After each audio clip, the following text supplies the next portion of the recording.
back to the stream! I'm LB Hackup, and I'm joined, as always, on this lovely Sunday evening by the Playthings of the Gods, aka all of my wonderful TTRPG friends. We're back with the final season. Everyone has leveled up. Years have passed. Things have been going on, but before we get into the game, we're going to go around and have everybody say who they are and who they're playing tonight, starting newly with Tanya. Take it away. Hey everybody, I'm Tanya. You can find me at Tanya Roland.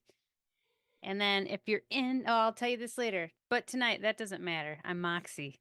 She's a tiefling and a bard and has a ton of weird spells now to play with. Hi everyone, I am Val. You can find me at the Kraken's Crown, lurking around the internet, mostly over on GGK. And tonight I am going to be playing Arrow, who is a Water Genasi barbarian druid. Hi, everybody. I'm Van. You can find me on the internet at Van But Wilder, wherever you can find people on the internet. I stream here and over on twitch.tv/game nights a few nights a week. And tonight I am playing Alhena, who is a Circle of the Stars druid. Hey, I'm next. I'm Rachel, or Rachel Elizabeth, or Rachel Elizabeth with a Z in the middle instead of an S. Tonight, well, you can find me here tonight, and you can find me on GGK from premiere on Wednesday, and on Saturdays playing some more D&D with a couple faces you see here. And tonight I am playing Talon, the Elven Gloomstalker Ranger / Death Cleric. And hello, I am Alex, OMG, it's some guy on the internets, once in future cast member over on GGK, not in anything at the moment over there. But, so yeah, I'm just here on Sundays at the moment. And for this game, I am playing Colchis, a Minotaur Oath of the Ancients paladin. And I'm LB Hackemup. I'm going to be your dungeon mistress for this evening, where we're going to run our characters through some really fun stuff. If you want to follow me on stuff, you'll find that out at the end. If you're watching this on YouTube, please give it a like and a comment. We love to see it. We love to hear about your ideas and trepidations about the game. We really do. But yeah, let's just jump into things, because we haven't played this game in a while. I'll do a little intro, and then we'll find out what our players have gotten up to in the past 6 years since we've seen them on the stream. Are you guys ready for that? I assume you said yes. I can't see you because I have the Lots of thing pulled up. nodding. Let's Yes, go. We didn't want to interrupt. All right, here we go. The gods of the material plane have always been in conflict in one way or another. Grabs for power have happened once every 1,000 years or so. The Dawn Cataclysm saw Lythander, god of dawn, attempt to reshape the pantheon. The Time of Troubles was caused by the rise of the Dead Three. And the Shroud of Darkness saw the Raven Queen in a mask attempt to isolate the material plane from the influence of any other gods. All of these left the plane in chaos, and the people saw much devastation and death. That is why, when the gods heard word of a war to come, they acted quickly. Though the threat was unknown, and they had no indication of what kind of war this would be, the gods began to put pieces on the board, each choosing a champion to be their eyes and strength on the material plane. Our story gives focus to 5 of these champions. Alhena, a centaur druid of the Circle of Stars that traveled to this plane with her brother from Ravnica, chosen by Valrea, the goddess of inner light and good dreams, for Valrea's bright light and desire to help others. Moxie, a rambunctious purple tiefling bard and head of her family circus, chosen by Mask, the god of deception and disguise, for his wicked purposes. When he was found out and defeated, Moxie looked for a new god. Talon, the high elf ranger, who was born into royalty but left to make her own path into this world, chosen by the Blood Queen, goddess of death, for her cunningness and ruthless nature. Colchis, a Minotaur paladin from the northern forest, chosen by Lyra, the goddess of joy, for his ability to protect those around him. And Arrow, a water genasi from the plane of water that traveled to the material plane to find the best food, chosen by Chuanti, the goddess of life and bounty, for their dedication to nature and their heritage to the goddess. These 5 travelers were sent on a mission by the goddess Valrea to retrieve her companions and bring them together one final time. On this journey, the Playthings met other champions. Nazira, a half-drow rogue who was chosen by both Timora and Bashaba, the goddesses of fortune, who had once hated each other. Tamsin, a dragonborn barbarian chosen by Tempest, god of war. Stetchy, a drow druid chosen by Grumbar, the god of the earth. Avery, a human wizard chosen by Mistra, the goddess of magic. And Ghost, a shifter cleric chosen by Oseron, god of vengeance. They also gained a powerful friend in Jacob Pondan, the head operator of the Pondan shipping empire. As they completed their journey, the Playthings found themselves without a task, the ever-present knowledge that something big was on the horizon. As the years passed, each Plaything went their own way. They looked for information and alliances, new sources of power, and gained much in 6 years.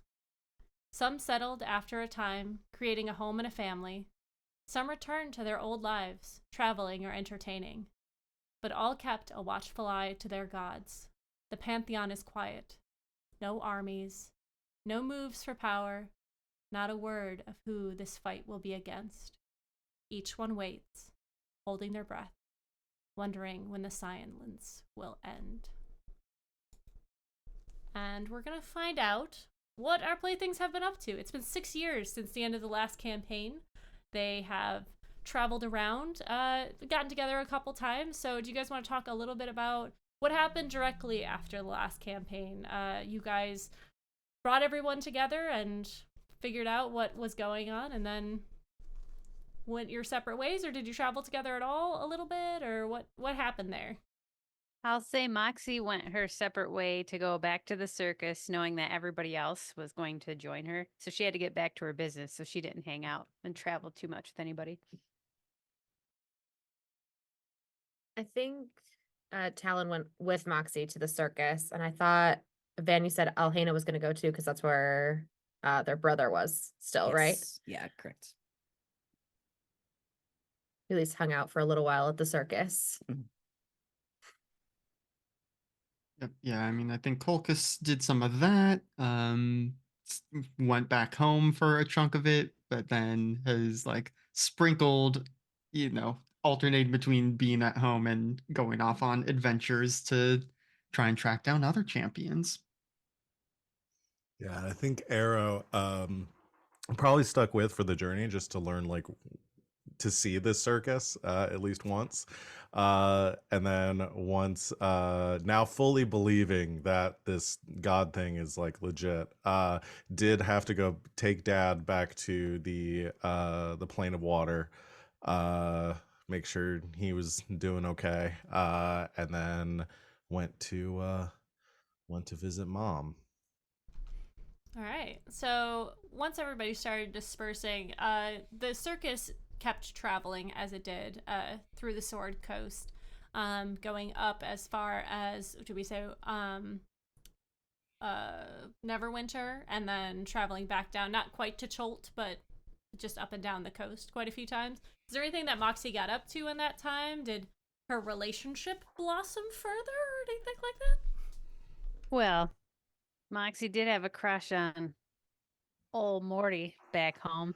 But when this whole thing got over with, Moxie felt it was kind of rocked a little bit that she was fooled for so long by Mask and kind of didn't want to go back to the circus and lead it maybe right away. So everybody else kind of followed back, but Moxie, once she got back, like took a couple days and took Morty with her just to like get it out of her system, and nothing happened there. Moxie's keeping her distance, but then she kind of got her head back on straight and then started the circus and hounded every single one of any of these playthings to come back to the circus. And all of you absolutely did and had fun and hung out. As far as Morty goes, so Morty's a woodworker at the circus, the carpenter. She has they still like each other. It hasn't really gone on too much. They've like kissed and they're like a little bit, but Moxie doesn't want him to get too close because she knows this war's coming and she doesn't want to die. So she wants him to be able to move on if she dies. But he's still hanging in there with her. And that's Damn, that's Moxie. morbid as hell. I know. I love it.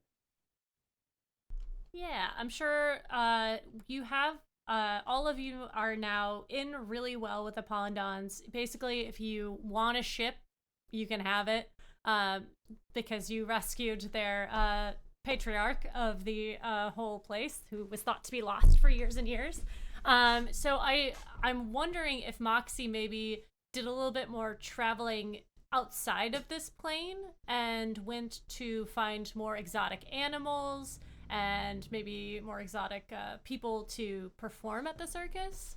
100%. That's a good point. Moxie would utilize like all these new resources she has to go do all that. So yeah, like Yeah.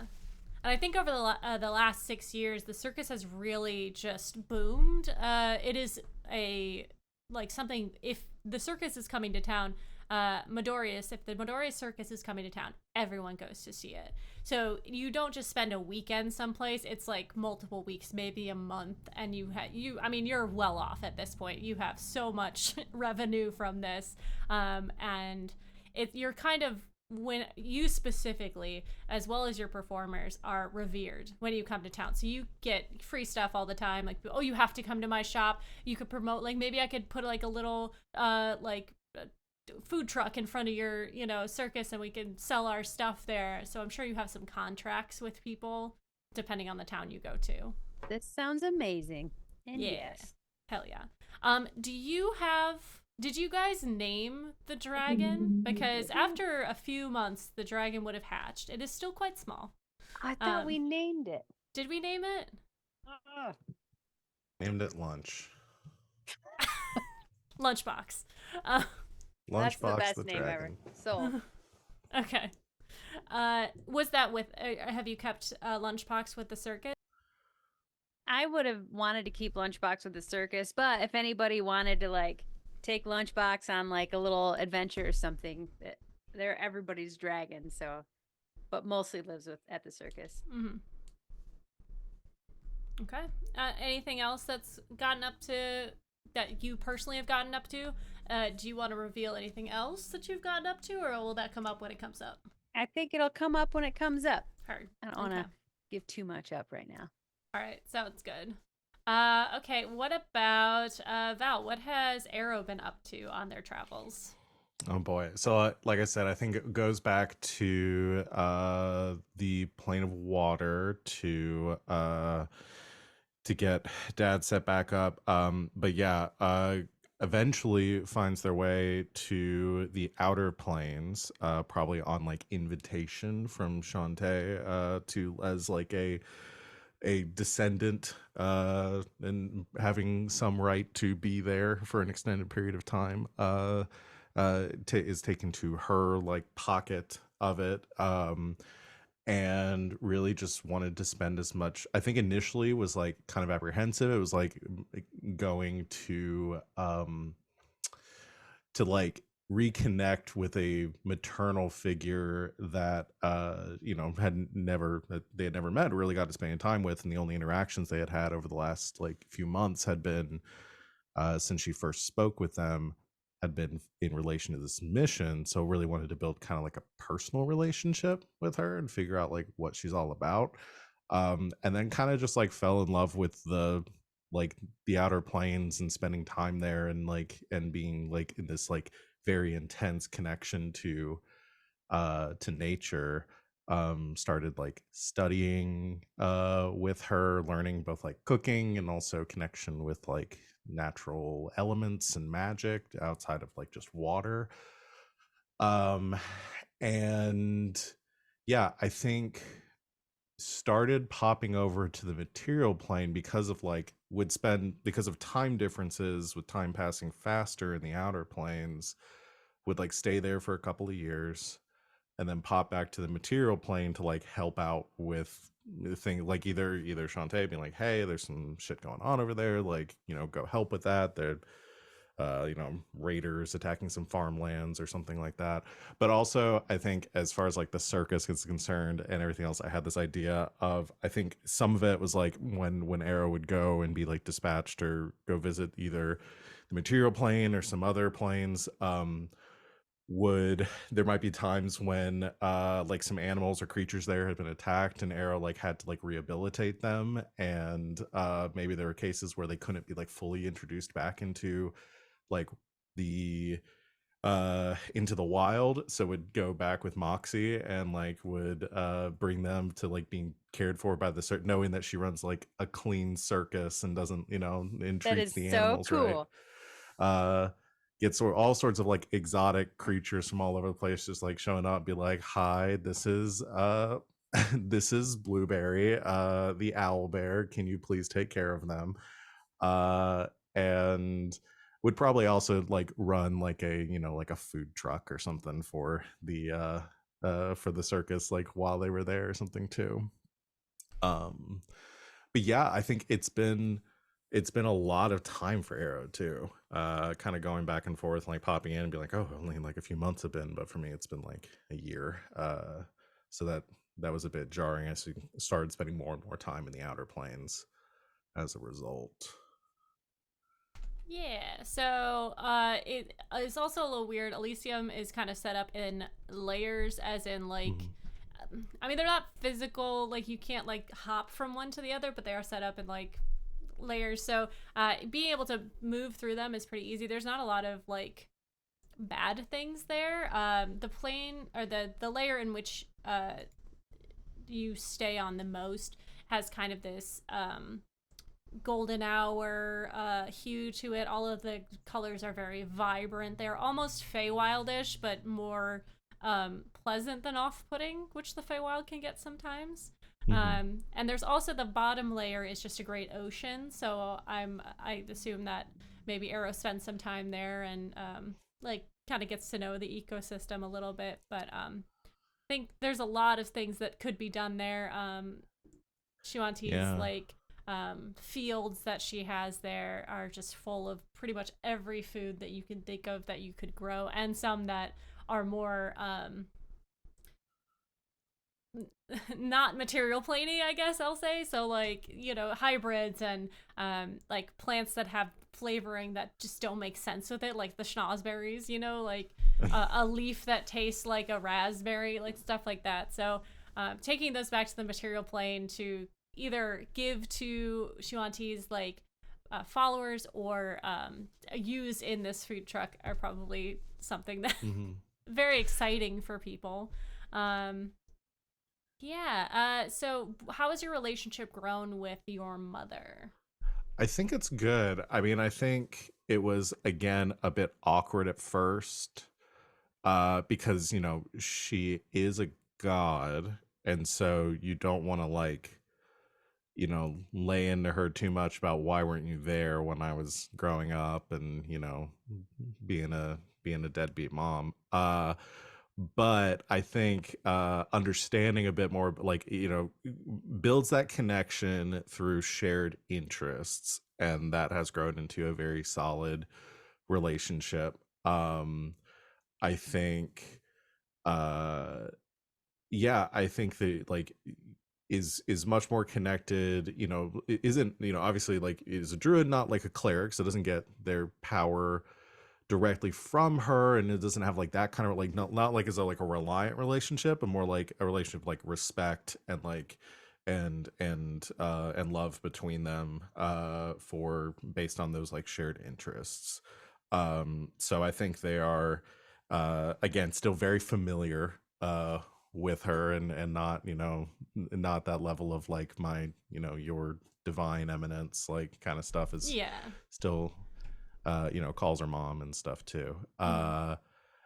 So yeah, I think that's good. And then still also trying to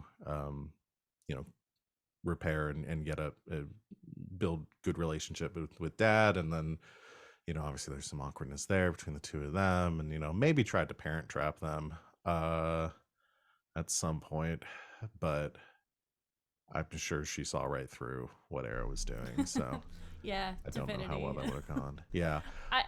I think one of the things that Arrow notices, especially like when interacting with her and probably some other gods very briefly, if they come to visit, sort of thing, it again would be very brief, but the gods do have this blasé nature to them. Like, they care about the people of the material plane, but it doesn't seem to be as like um as as deep of a connection as, you know, she is your mother and she cares about you, but like it's so big world stuff, like it's, you know, Yeah. so Well, when I think Arrow understands it too, is like it probably was shocking the first time like she had, you know, like a brunch with, you know, Timora or, you know, one of the other you know, a gods you know, yeah. mutually aligned gods or something. Mhm.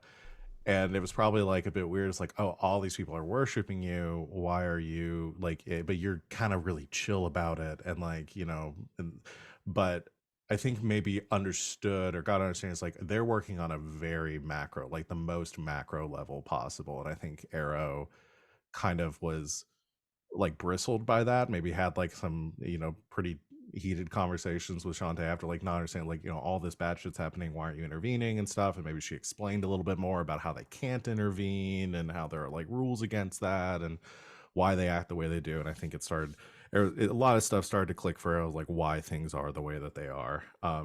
Whether they think that that's like fair is one thing, but at least like respects it and tried to be as hospitable as possible anytime interacting with another deity.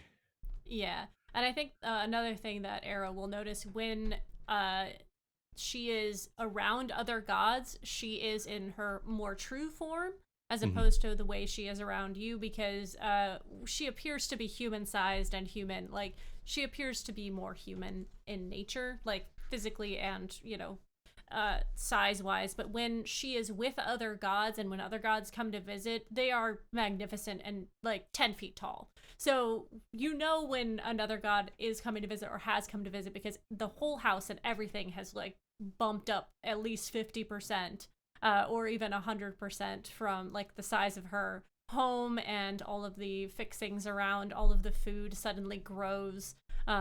So it does give you a little bit more insight into like every time that happens, oh right, she's a god, and this is she's, you know, showing Yeah. herself to me like this because it is more comfortable for me. This is not Mhm. actually what she is like. So yeah, I think that. And then you did find out some gossip about Mhm. god stuff. You've been keeping your ear to the ground, and not necessarily like being the a servant that's serving the tea and is like, well, tell me all the hot Yeah, I don't goss. even think it's like Air wasn't like specifically trying to like investigate or Mm-hmm. anything because that would go very badly for them. Yeah. But like just picked up things over time, like listening to them talk and then maybe asking questions of their mother. Yeah, I think like more like casually picked up like on the greater context of what's going on amongst the deities in relation to this strange maybe war that's coming down the pipeline. Yeah, and more like the day to day Hmm. things of a day to day, you know, of the gods. Yeah. So yeah. Yeah.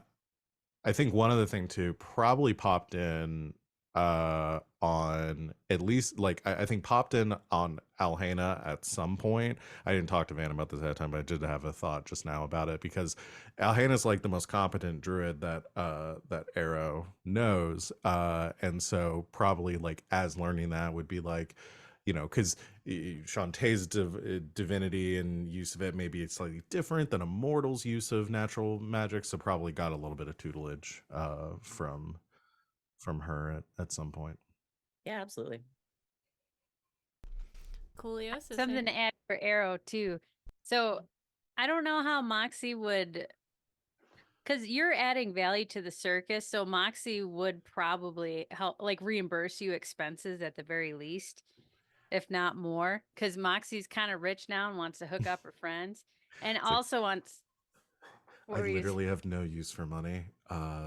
They don't even everything's gold up there. Like there are gold apples on trees. I don't thank you, but I it just like has like a packet of like if she forces the money on them, probably just like has a sack sitting there of like any gold that they've acquired. Probably like is also like doing a little bit of hero work in the meantime was probably like giving gifts and felt awkward like rejecting them, and so just like has like a pile of shit that they've accumulated over the the 6 years in material plane time, and has no use for it because just they don't take Well, money in God world.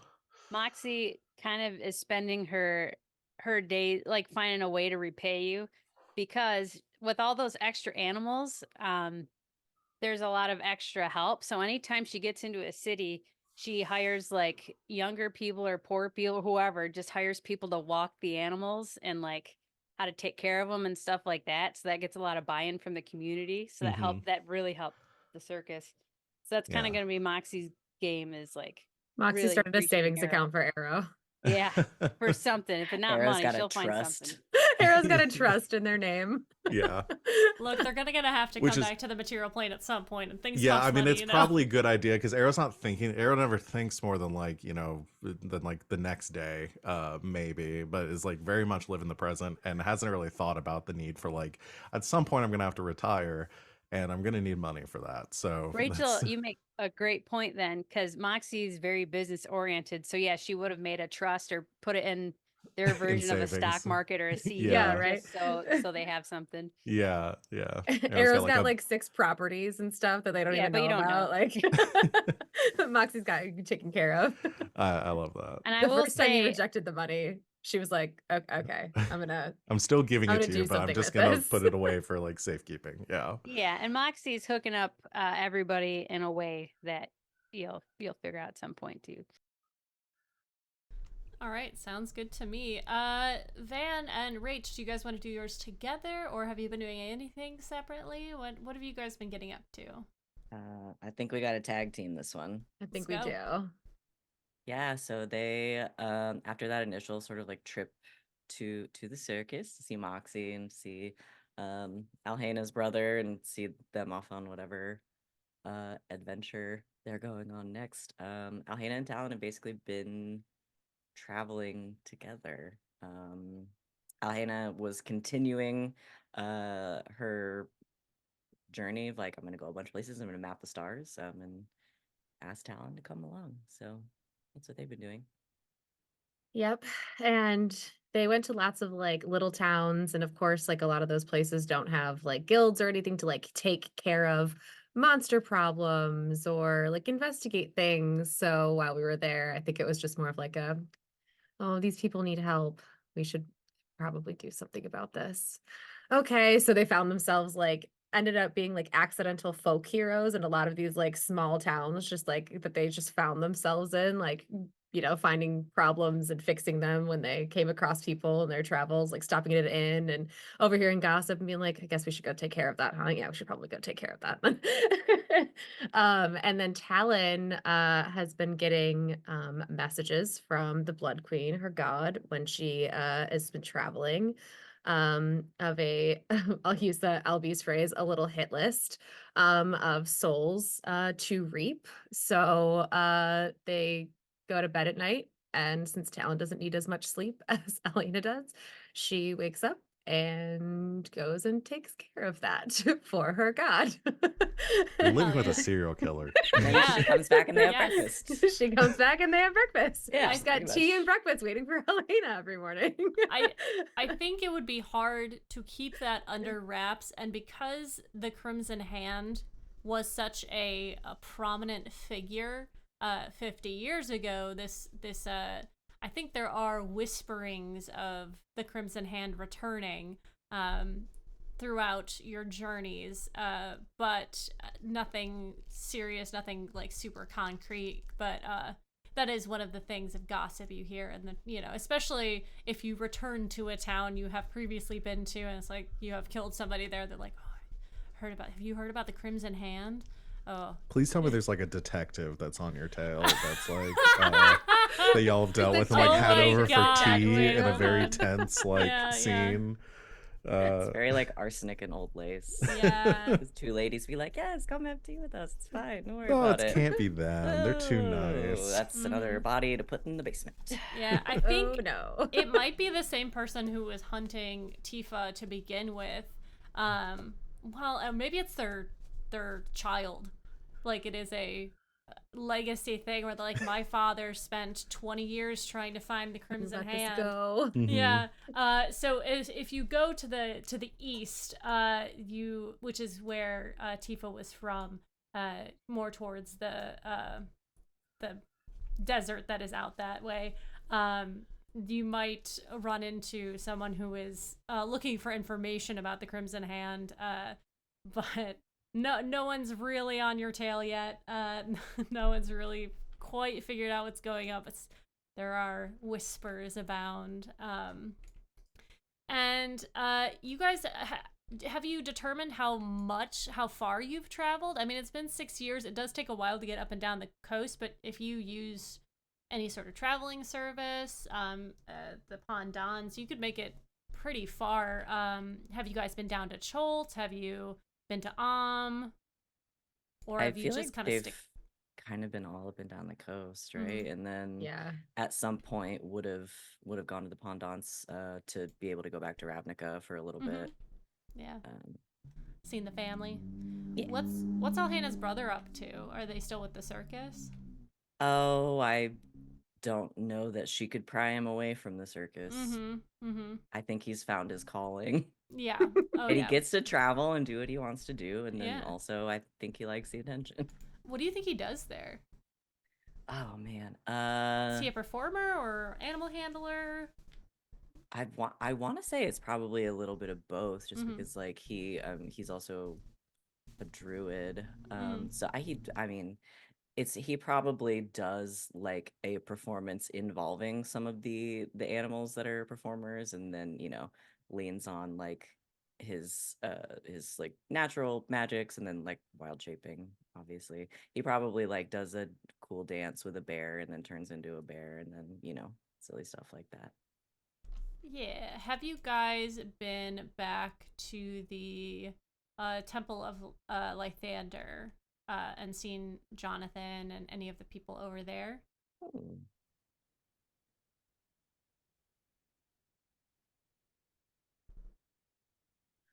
I mean, we would pass it on the way, right? Like It's kind of going. out of the way, so maybe not. I mean, like, you do or don't. I'm just curious because that's where you guys first talked to Valrea. I think I called it the Temple of the Golden Dawn. Yeah, they've probably made a trip or two out there. Okay. No reason not to. They've just been yeah. traveling all over the place. All over the place. Yeah. You guys would have met Rana, who is the champion of Lythander, who spends most of his time there. He's a human fighter, I believe, in this campaign.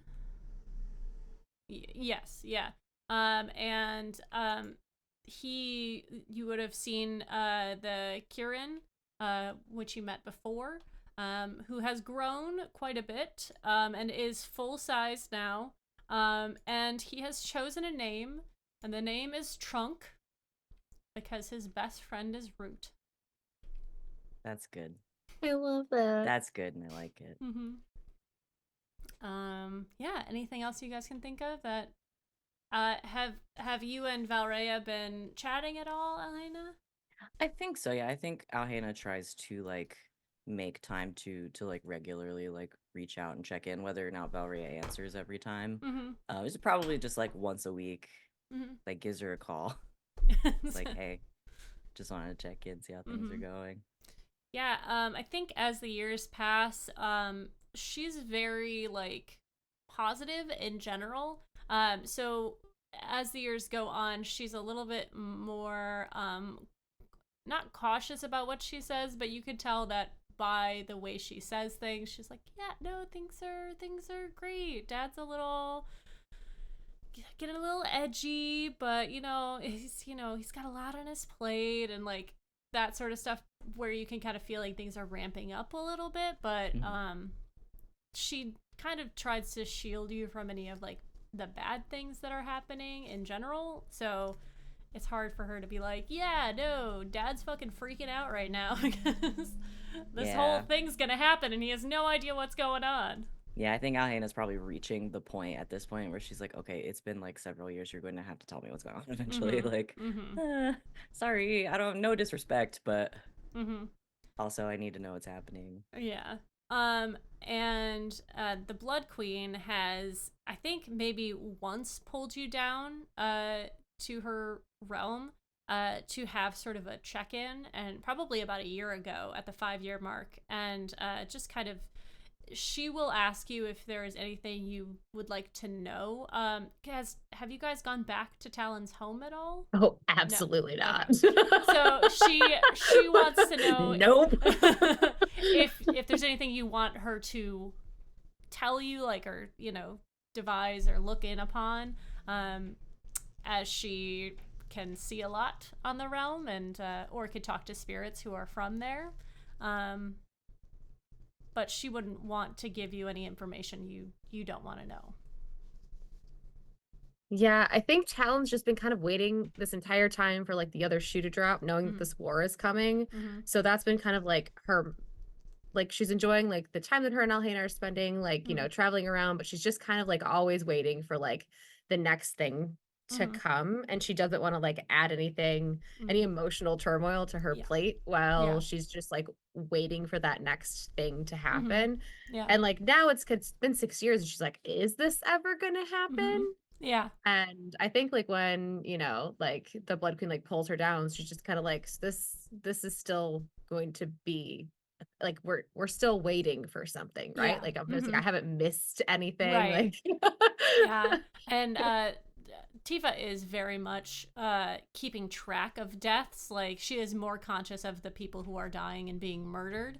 And she hasn't really noticed an uptick in like, this one place has a lot of deaths, or like a lot of this type of like follower is being killed or anything like that. So she's itching for it too. Like, she knows when God shit happens, like especially from her time on the material plane, it gets really bad really fast. So she is hyper aware of things, and almost as antsy as Talon is. They almost have like a moment together where they're like, okay, it's not just me, right? Like, yeah, absolutely.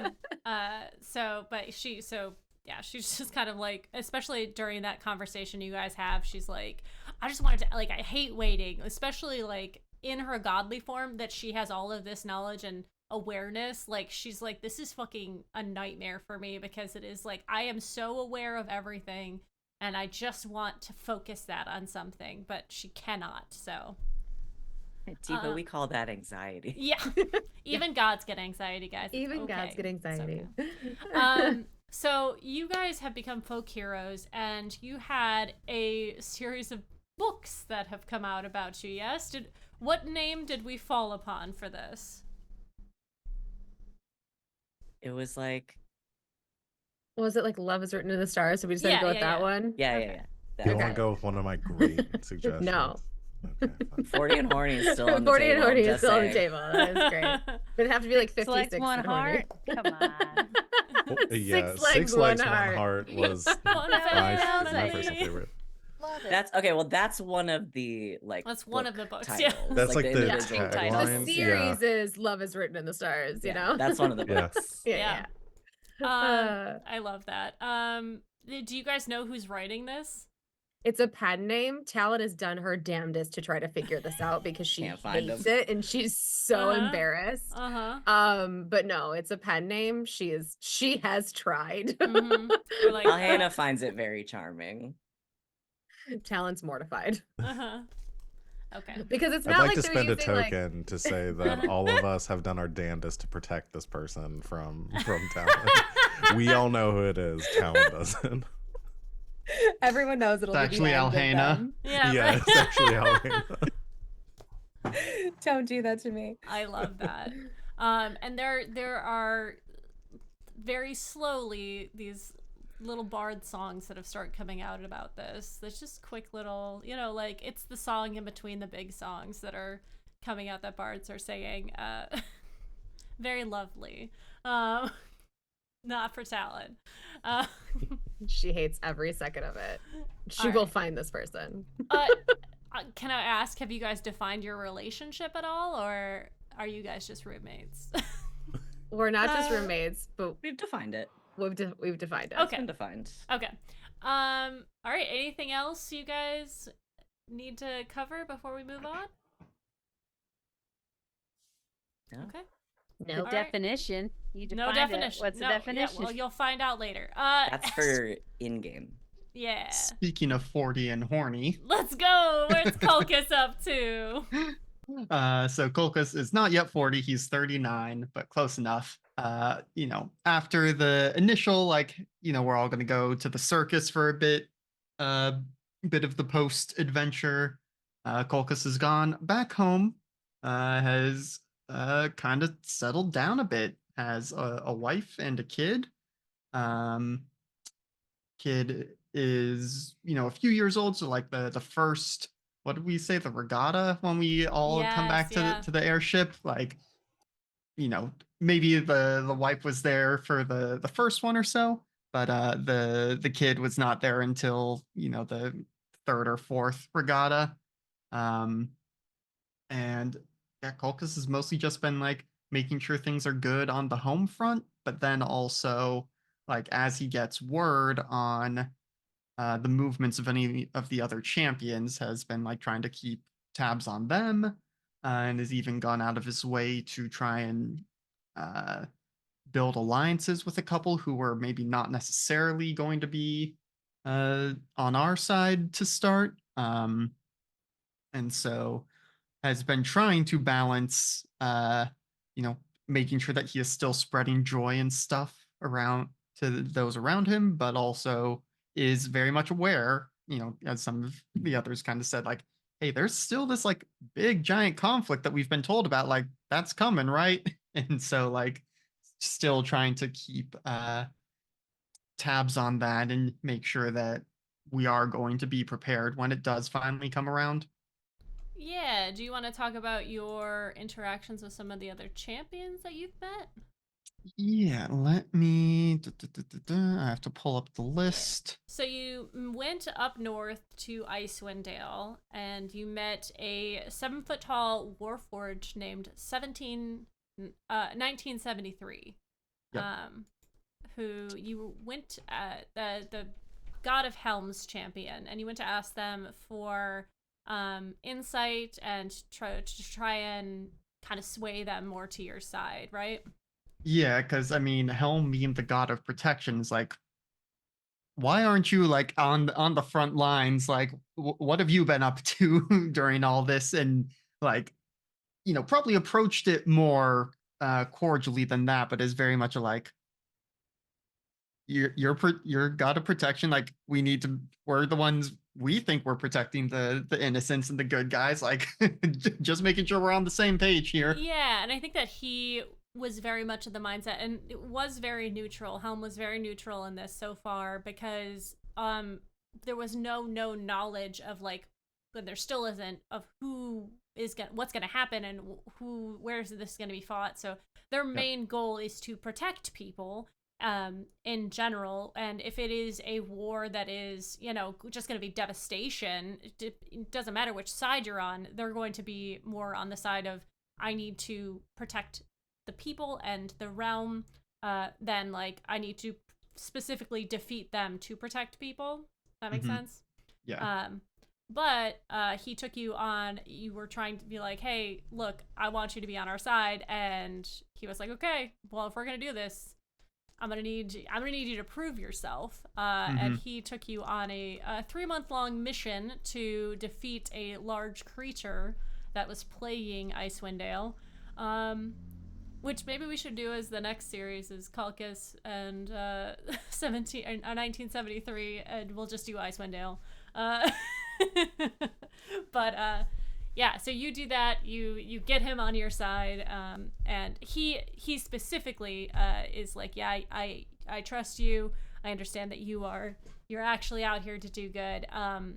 He has no sway over what his god does, but he can lend his voice to that conversation. And then you went and talked to Mishimar, right? Malars, let me. What, I think the that god was of hunting. it. Let me. Oh, I was talking about Ogma, because right. Ogma, god of inspiration and knowledge, and I think you had also suggested Mishamar for Malar. Yeah, I think that Mishimar found you. Okay. Uh, a very stoic Aarakocra. That very I just like picture him as Sam Elliott, but as an Aarakocra, like very quiet and uh when he says something he means it sort of guy. But he saw you traveling around and trying to get in contact with people, and I think that he was very much interested to find out what kind of person you were.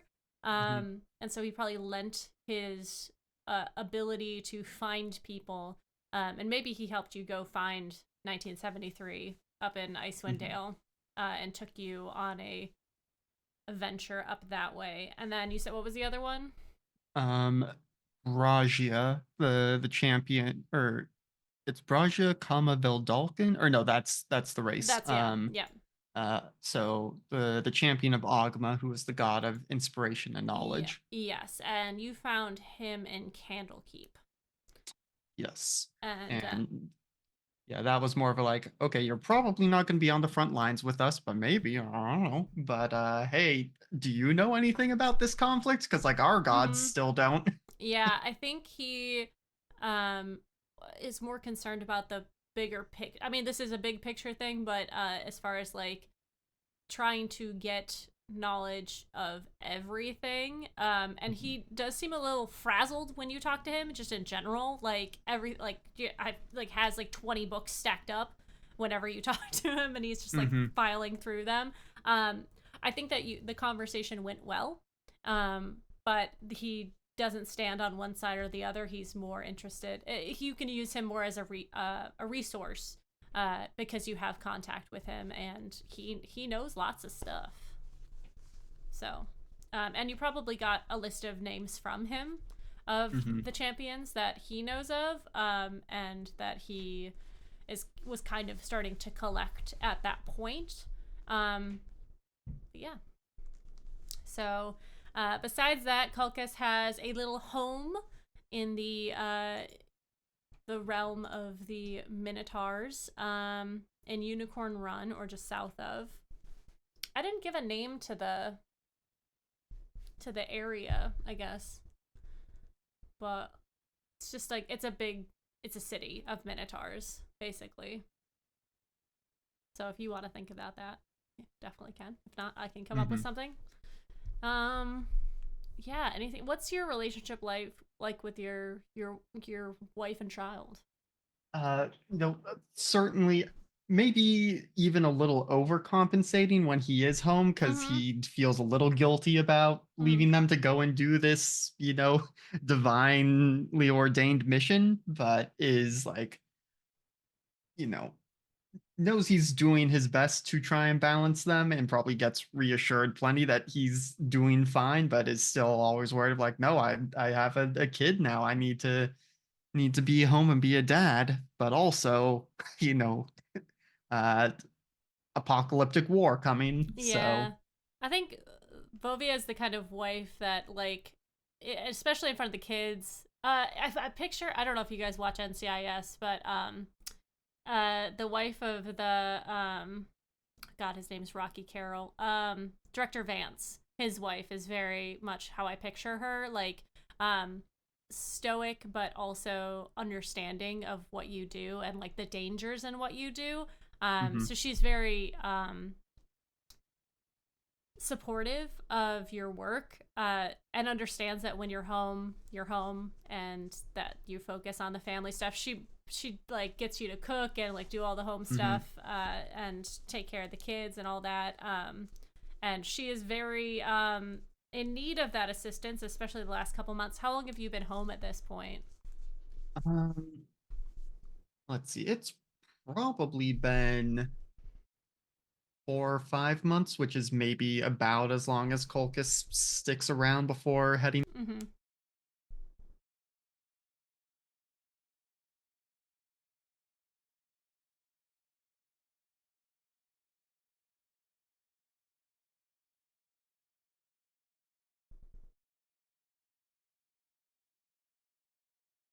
um Mm-hmm.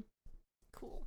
Yeah, your daughter was very happy when you got home. Very excited. You have a nice little cottage with a garden and some animals about, some goats, chickens, that sort of thing. Um, Anything else about your home life? I mean, people would have been invited. Val just threw into the chat that Arrow has come by to offer cooking classes. Yes, definitely. Yeah. Like if Colchis made it public, if at some point like they met up doing something and Colchis mentioned like, oh, I'm married, I've got like a kid on the way or something like that, Mhm. Arrow would have been like, okay, food, Yeah. and would have You're gonna learn how to cook for your family. You're definitely not would gonna have, be useless. Yeah. yeah. Uh, You're gonna Claudia cook for your loves pregnant you. wife.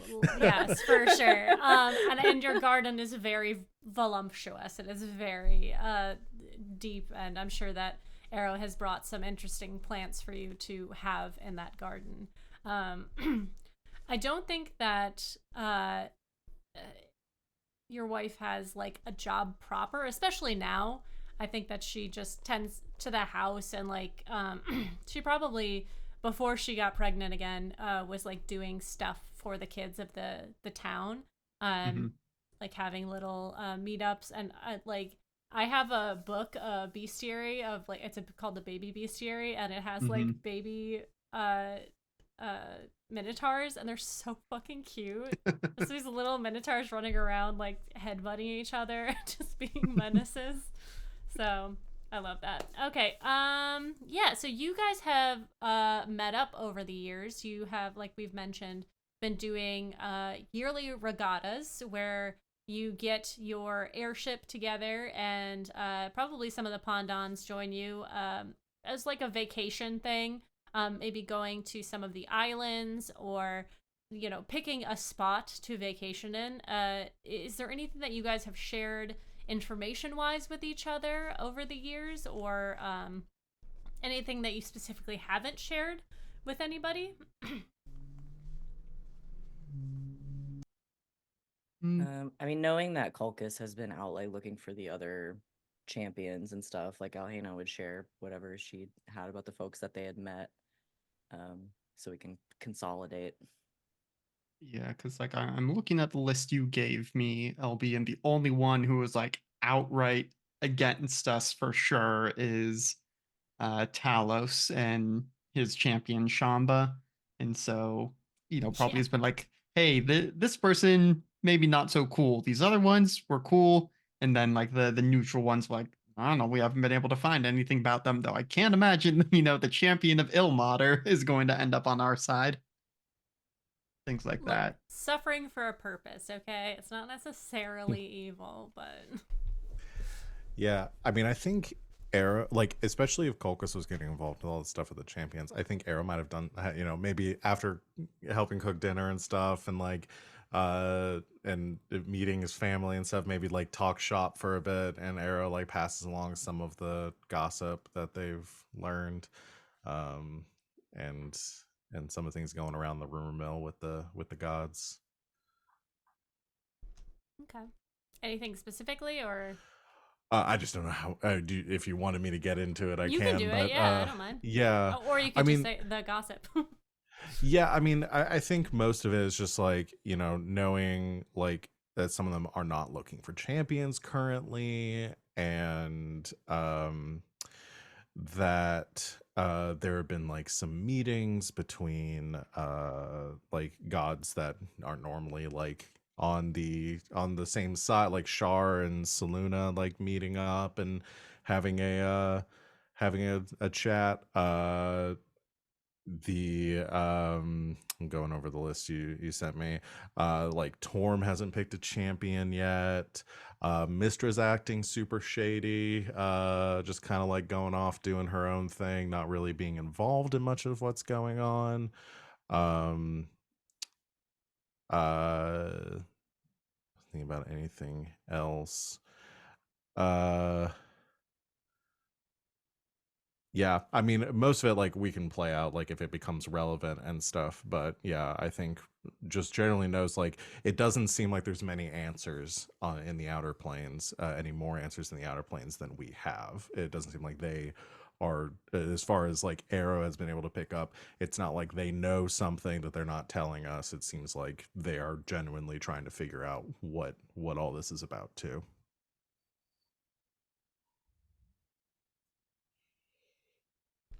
Okay.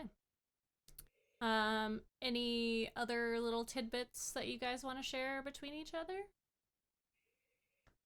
My taking, my God. Does anybody know that yet, or is it going to No. happen? Oh, that's up to you if you want to tell them. It has already happened in the timeline. You have already contacted them and become their champion at this point. But if you want to share that with them or not, that's totally up to you.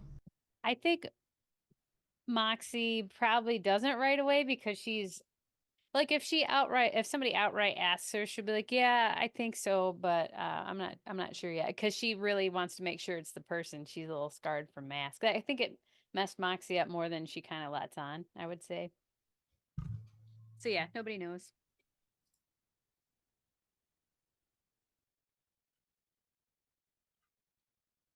Okay. Yeah, is there I'm trying to think if there's anything else. As far as Oh, like go ahead. oh, sorry. I just remembered one thing that Arrow probably would have done too. Definitely in interacting with each and every, because everybody's in like stable relationships now. Like Arrow's definitely asking for advice because at some point did have a thing with Avery early on. The two of them met up, and then and then like Arrow, you know, didn't respond to some texts, a fantasy equivalent of texts. Like they got super busy stuff, and like is trying to figure out like, is it too late for me to talk to them? Was it like Arrow's like really overthinking this whole thing, and the two of them haven't like talked or anything in like 3 years now. And probably at some point gets brought up about like, I'm just not sure what to do about this. Like, you know, do I reach out to them? Like, we've had a couple of like interactions since it was super awkward. I don't really know what to do here. So that would be public knowledge to the crew. And the two of you, Alhana and Talon, know that Avery is from Daggerford, which is where you guys have gone to the most recently. That's where you are right now. Yes. And you probably ran into him probably the first day you were there.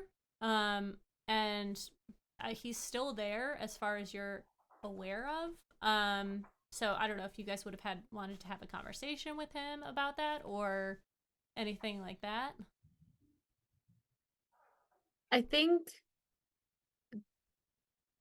so. I mean, the assumption is that all of us are going to meet up at some point, our squad. And I think that if that's going to happen in Daggerford, Talon would just like send like a message, like spell to Avery and be like, "Hey, we're having drinks at such and such tavern. If you want to join us." Just like set up a little like meet cute and just like throw Arrow into the fire. I think Moxie Because and they're not going Arrow. to do it themselves. Yeah, Moxie and Arrow, I decided to talk about their relationship a lot together. That's kind of how they bonded since Arrow's been bringing Moxie stuff. Cool. I like that. I'm trying to decide how would that meet So if we end up at a bar and just as a preface, if we end up at a bar in Daggerford, Talon will be sending Avery a message to be like, "Hey, if you're still in town, this is where we're at. Come hang out. Miss you, buddy. We're all here." Hint, hint. All right, heard. Okay. If that's all, I think we might take an early break before we get into things because I don't want to start vignettes and like kind of stop in the middle of it. Yeah. So we'll be back in 5 to 10 minutes. So don't go no place unless it is to grab a food, grab drink, grab a drink, grab food, grab a friend, take your medication, do a stretch. Let's do a neck roll today. That sounds great. Just get all those crickety cracks out of your neck. And we'll be right back. We'll see you soon.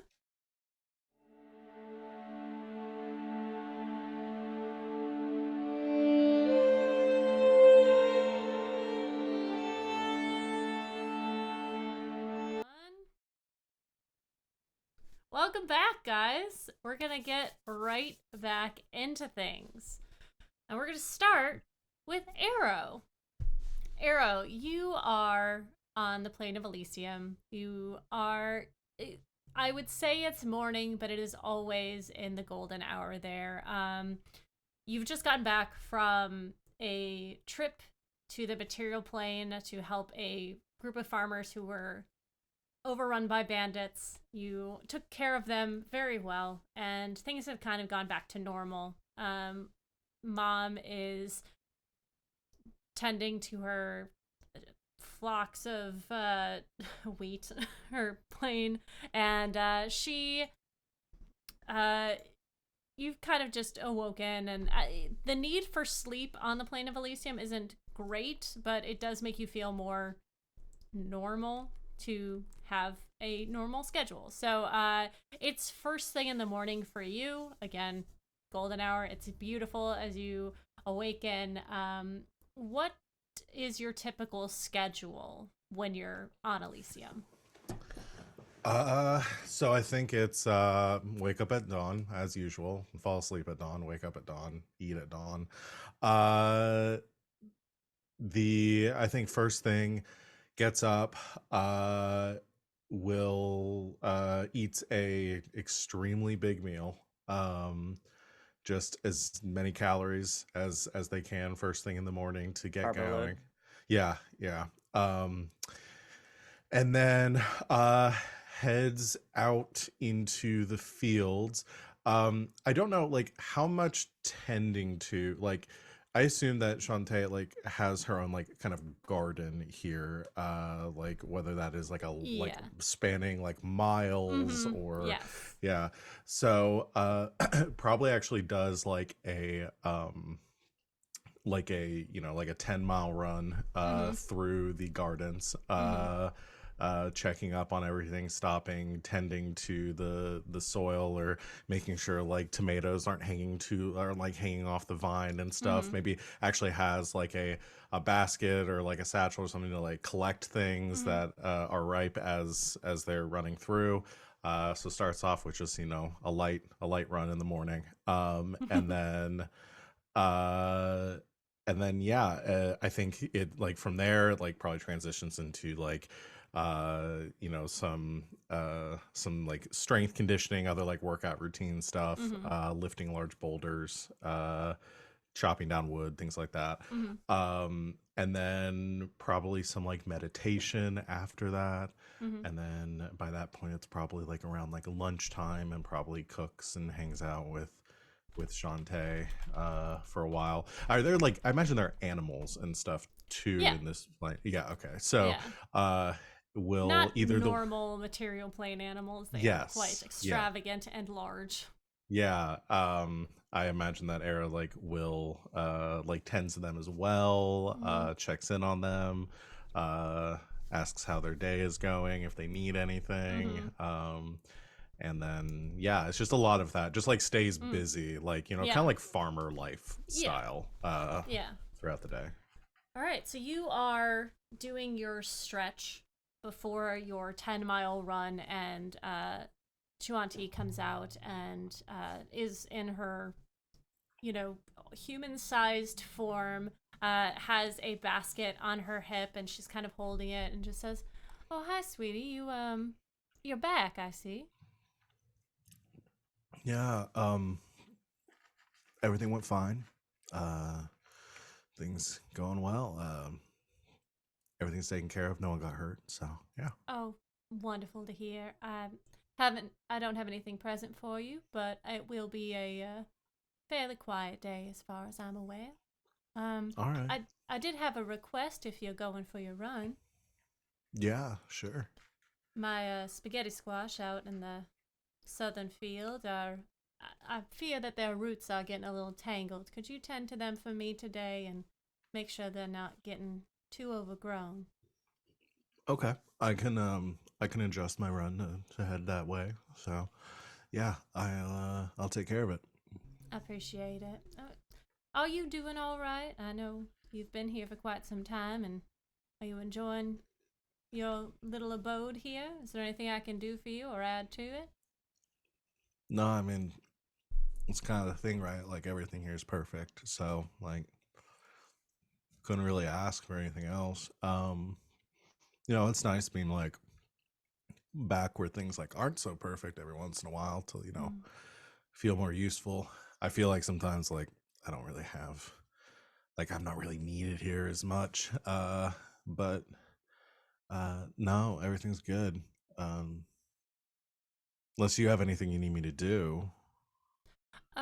No, having control over the plane for the most part is what I spend my time doing, and listening to those and watching those growing things on the material plane. And here, I just try to keep myself as busy as I like.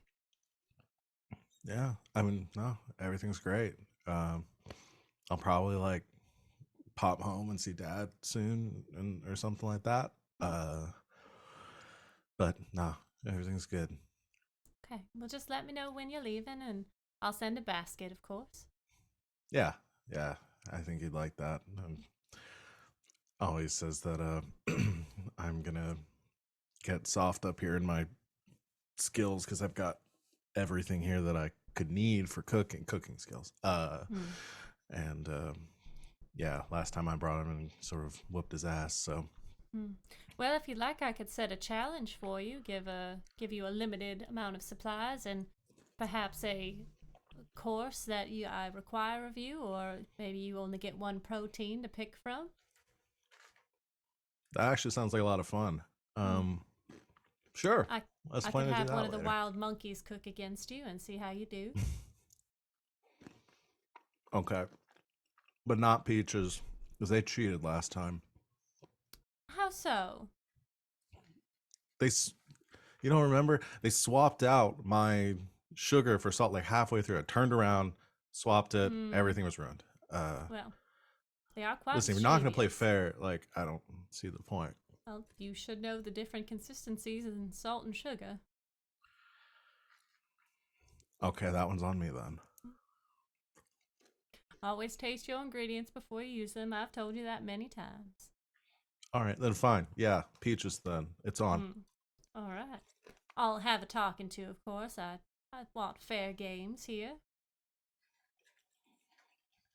All right. Well, I better if I'm gonna start prepping, then I better get to my run and take care of the squashes.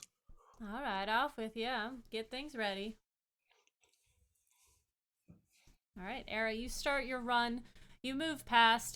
There is a tree, a grove of trees of all different kinds. There are plants that are familiar to you, like, well, obviously they're all familiar to you now, but there's like lemons and orange trees and those sort of things. But there are also the golden apple trees, and orchards abound as you move your way through. And as this place is kind of organized, it gets larger and smaller plants that play well together. And you move through the fields of grain that wheat and other such places. The wind in your face, you can feel a little bit of perspiration as you're going. You keep up a steady pace. You always try to push yourself and get a better time. It's hard to tell. But usually, when you come back, there is a flow to things, and you can always tell about the time you get back because one creature is moving this way, and like the plants are doing certain things. But as you get more towards the lower plants, I would say probably 8 miles into your run, that you come across the squashes and the vining plants, and you find the spaghetti squash, which are they grow like freaking weeds normally. Here, it's much more abundant. They are towering, sort of more like bushes over each other and moving around.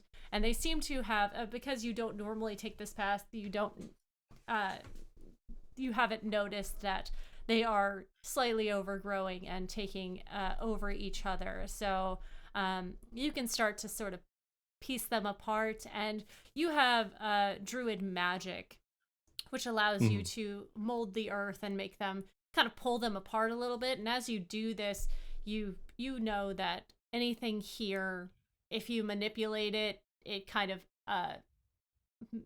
they will find a place elsewhere, as like you can make something larger, and it just it's like space ever expanding, so you can like move things out of the way and they do not run into anything further down the way.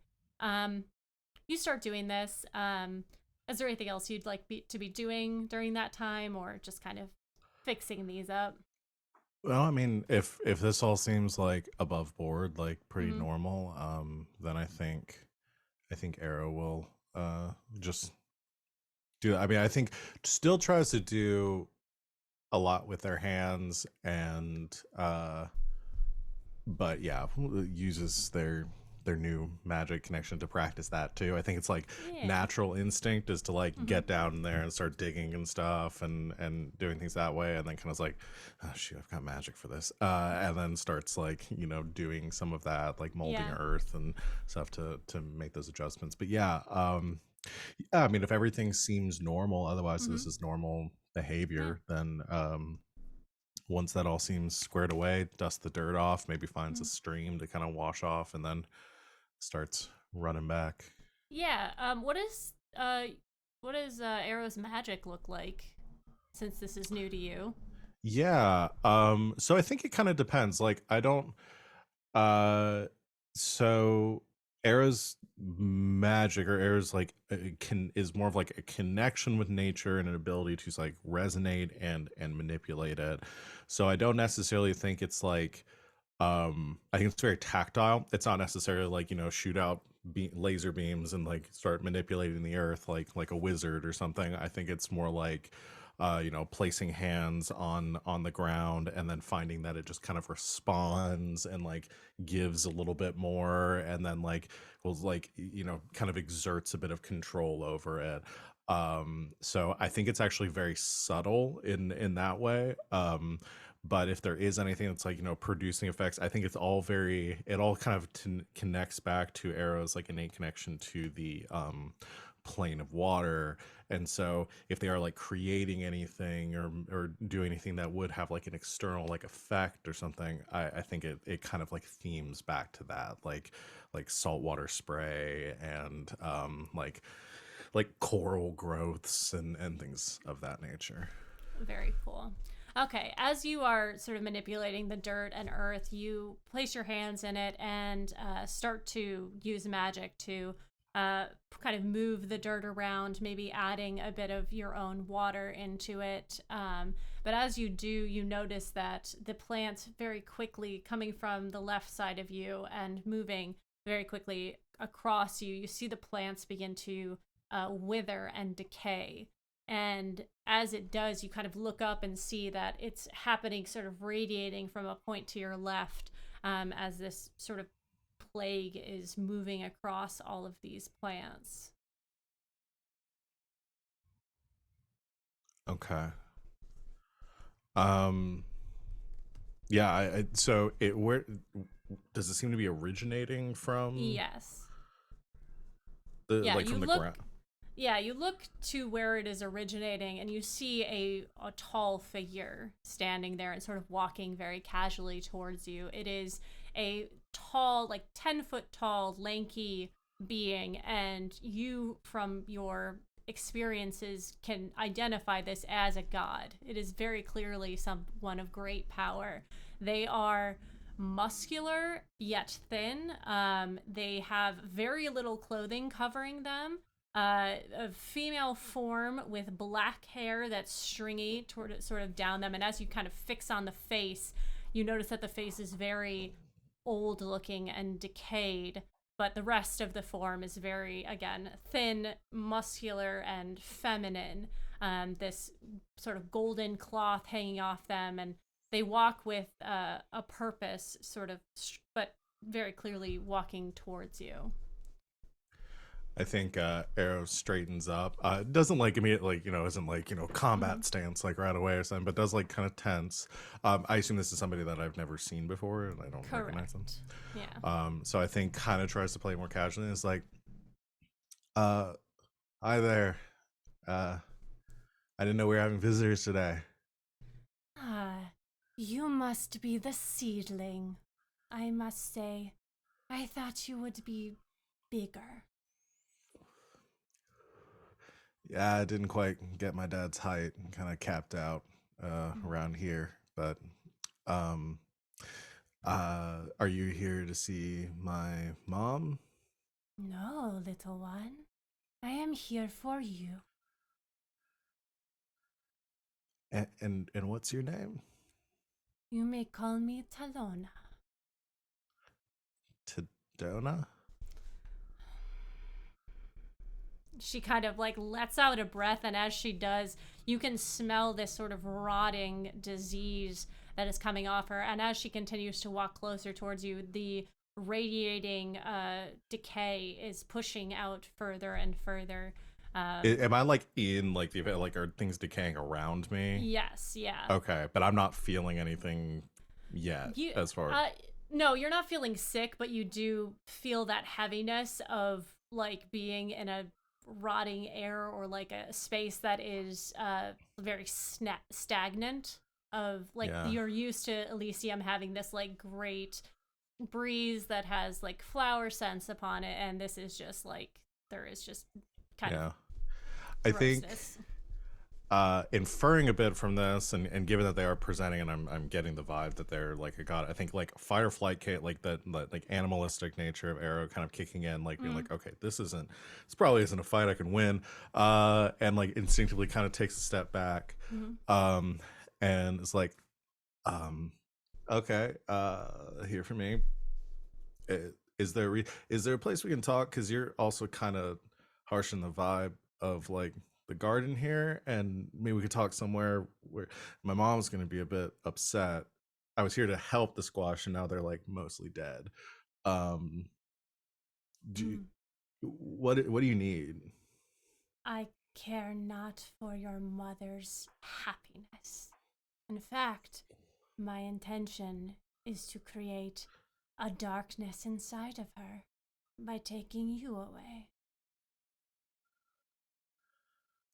Gotcha. Well, see, that would be bad. That seems like it would be bad for me in a few ways. So I'm just going to, and Arrow's just going to book it and start running away.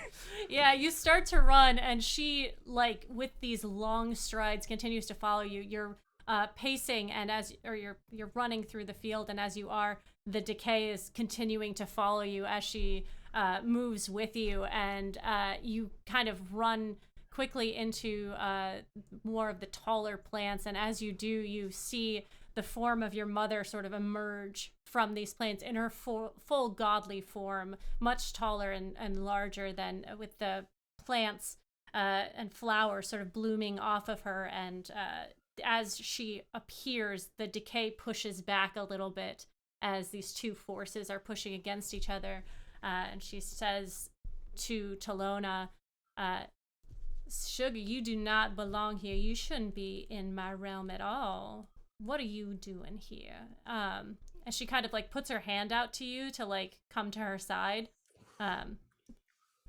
Yeah, I mean, Arrow's just straight up like sees her, like books it, like, you know, kind of skids to a stop next to her. Is like not necessarily like hiding behind her, kind of like at her side, doesn't like want to get in the way, but wants to help if they need to. Yeah, and Talona says, "The Nature Mother, you create so many wonderful things in the material plane, and yet you chose to make such a scrawny creature, placing them in harm's way for your deeds. It is a shame." Do you know this person? She kind of puts her hand on you, like very clearly squaring off with Talona. These opposing forces. You would know that Talona is the I wouldn't say the rival of Shuanti. Like Shuanti doesn't really care. But Talona is known for. She thinks she's a rival, but Right. Shantae is like, I don't care about you. Okay, gotcha. And your mother says, "There's no place in the realms that you could be that is stronger than here. I don't know what you intend, and I don't know what you're thinking coming here, This child of mine will not be yours in any way, in any capacity. You have no sway over my lands, and you have no sway over my child. And Talona says, well, now that you're here, perhaps I don't need to. You see her hands sort of go off to the side, and as she begins to coalesce a magic around her, your mom takes her hand up, and her one hand is starting to grow plants around her, and the other hand quickly goes to you. She gives you a glance, and in that glance, there's sort of a I'm sorry look to it.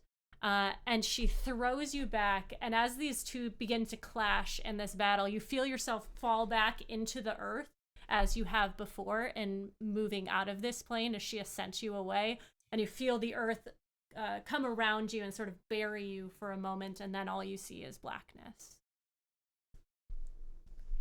Shit. And we're gonna move on. Kulkus, you had a wonderful evening with your family. You have spent the night looking at the stars with your daughter. Your wife went to bed a little early as she is in her third trimester, and boy, is she tired.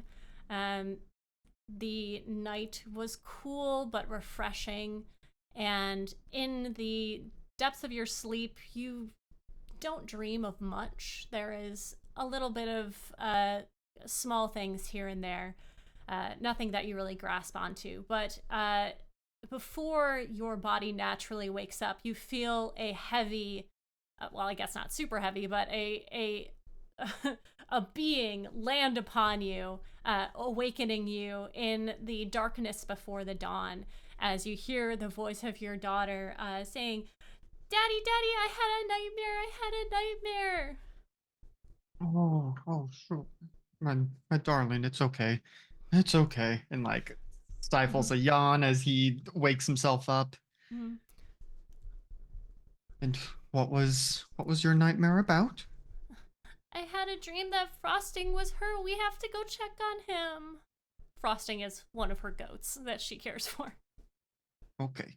We'll go check on Frosting. Mm-hmm. And I'm assuming, well, I guess I shouldn't assume at this point, but if Frosting is fine, I think like as we are on the way and just like, and remember what I told you about, quick question for Van, would Alhena prefer auntie or uncle, auntie, one of those like more gender neutral terms? I don't think Alhena cares much, to be honest. So just whatever stuck. Yeah. Like, you remember Auntie Alhena's friend Valrea? If Yeah. you talk to Valrea, she will help give you good dreams. I always have good dreams, but last night was a bad dream. Well, let's go check Frosting, and then we can. I think we still have enough hot cocoa. Vovia kind of turns over on the bed and kind of like opens her eyes and has heard this distraction and just says like, do you have that, honey? I'll make sure we do. Yep, All yep, right. I got this. Okay. And she then just- quickly like leans over, gives her a peck on the cheek before going with sugar.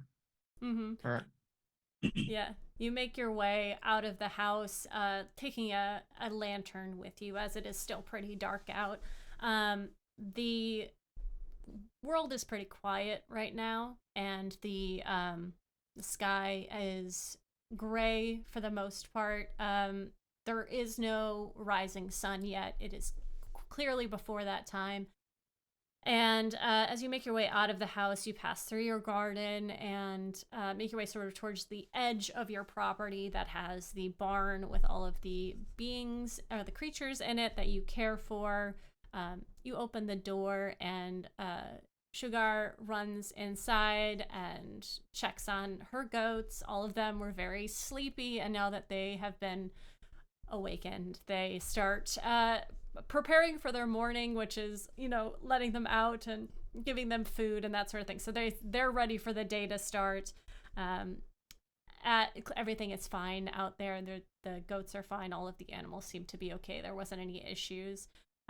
Sugar is very happy and she kind of asks like if she can start doing her morning chores, even though it's a little early. And you hear from across the path, which you're very close to, one of your neighbors is walking presumably to their job. This is Wilkins, sorry. Wilkins is the owner or the operator of the gin distillery in town. And you are very cordial with him. He's like one of those kindly neighbors who talks to you and you play games together, like whether it's poker or dice or something like that. Whenever you're in town, he tries to get you in for something, and he just kind of sees that you're up and waves over, goes to the fence, and just says, "Oh, hey, I didn't think you'd be up this early. I don't normally see you on my walk." Oh, well, we just had a little bit of a nightmare, and kind of like checks over his shoulder to make sure that Sugar is like getting along fine with her chores. Mm-hmm. Think she might be a little bit anxious because I do have to head out again soon. Yeah. It's hard on the little ones when you have a lot of work to do, especially with traveling. Yep, I've travel's a bit easier for me than for some others, but still doesn't change the fact that I am gone more than I would like. Well, maybe one day you'll be able to settle in a little bit better. I know you have big things that need to be done, but once that's finished, right? Hopefully, but gotta make sure we see this through to completion. Right. Well, I still owe you a bottle of gin from the last time you beat me. I've been experimenting with some flavors, so I was wondering if you wanted to try one of the new ones or stick to the classic. I mean, I'm happy to try one of the new ones, and I can get a few other opinions on it if there's enough for me to take with me. Of course, I owe you a fifth at least, so if everything turns out, I was just gonna go check on it. So I'll bring that back this afternoon if you're gonna be around. I should still be here by then. All right, well, have a good day, and hopefully you can take a nap this afternoon. Here's hoping, but kids. I He says with understand. like the weariest but warmest of smiles. Mr. Wilkins gives you a nod and says hello to Sugar and moves on his way. You begin to let all of the goats out, and the chickens give them their morning breakfast, and you start to hear a little bit of a commotion coming from your garden. Some shifting of earth as Arrow, you find yourself back on the material plane, buried in dirt. Just. Yeah. The fuck just happened?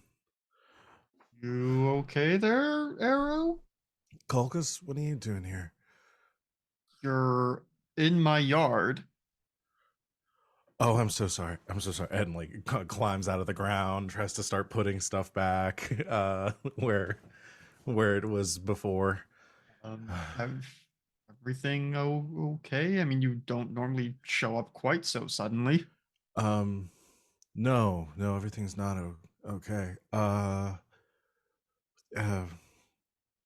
Sorry. I wasn't expecting. We need to talk. Like looks around, or our DM just left. Looks around, make sure we're like private. Like, I was just turning on my heat. Yes, yeah, you're. Okay. It's still very quiet out. Not many people are stirring. Is everything okay here? Or is I mean, Sugar had a nightmare, and so we got up a bit early to check on the animals. Everything's fine though. something really bad just happened. I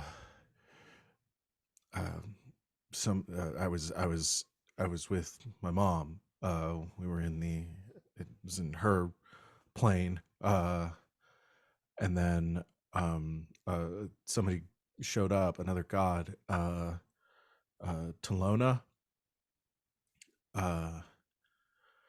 Is that one that I would be familiar with, LB? Yeah, I mean, you probably have done a lot of research into the gods. Talona is the goddess of, it's known as the Lady of Poison. She is the goddess of disease and plague and poison. Okay, why? I mean, I get that she has issues with Shantae, but why now? What's I don't know.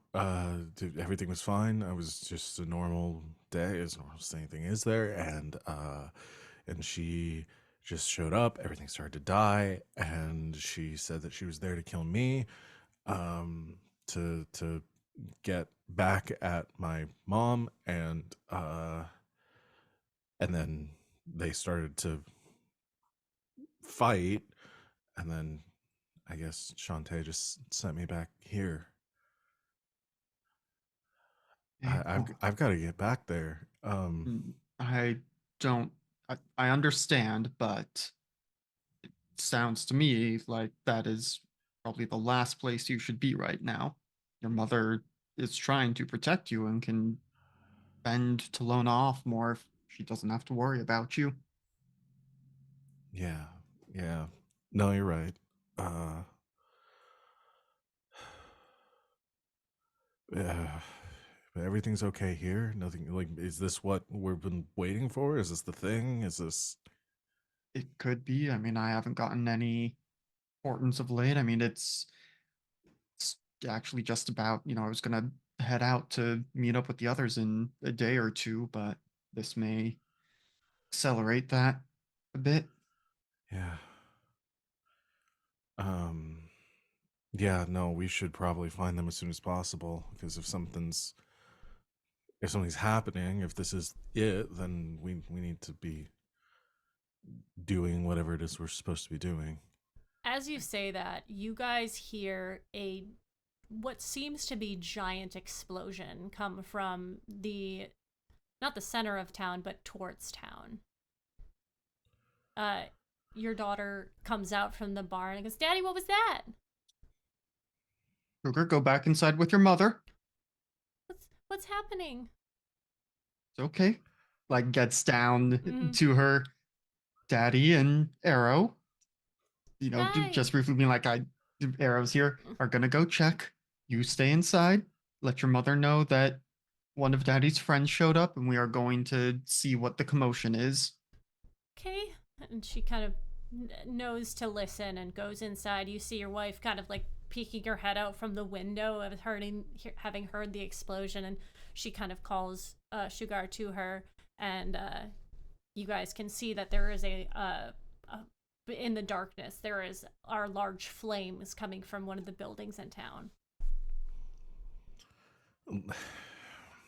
Shall we? Yep. And I think Colchis will just like quickly dash inside, like grabs his magic hammer from nearby, doesn't have time to put on armor and stuff, but at least make sure that he has that. And Yeah. then we go see what blew up. Yeah, you start running into town. People are kind of moving outside of their doors, like trying to figure out what's going on. The town is like not quite sure what to do. There are people running to like do bucket brigade sort of stuff or use magic to the people who are the first line of defense are acting very quickly. As you continue in, you see that the building that has exploded and is completely engulfed in flame is the distillery that that Mr. Wilkins runs, and you see him kind of standing outside like not understanding what's happening. And you guys can give me a perception check if you'd like. Oh boy. Sure. First These roll the of the first game. Roll of the season. Yeah. Well, that could have been better. Well, that's a natural one for me. I Hey, saw the yo! fancy symbol and was like, is that? Nope. Nope, No, that's no. bad. Well, I rolled a 5, but that is a 14. Okay. I got a 3. My passive is 19. Just That's fair. Kalkis, you are seeing this in front of you. Your friend is in distress. You're just noticing the fire, and Arrow, you see some dark figures running from behind the building, illuminated for just a moment, as they seem to be sort of like in celebration almost as they're running away and sort of shouting, but they are moving away from this building. Arrow You're just kind of muted. grabs Colchis and points towards them, and starts running that way. Yep, we're giving chase. All right, you guys begin to chase after this. You see that the people of the town are starting to congregate around this thing. You have to kind of push through them to get to the back of the building where you saw these figures. They are making their way quickly to the surrounding forest. Are you doing anything besides just running to get to them? Let me I do have compelled duel prepared. Love that. What's but I have to be within 30 feet of them for that. I was gonna say. Yeah. What else do How I far away are they? They're probably about 120 feet at this point. They got a pretty far head start on you.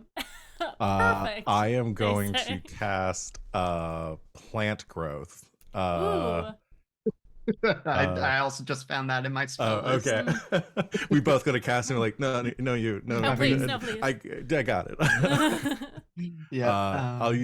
I'll This use party my is such a bunch of hippies now. yeah.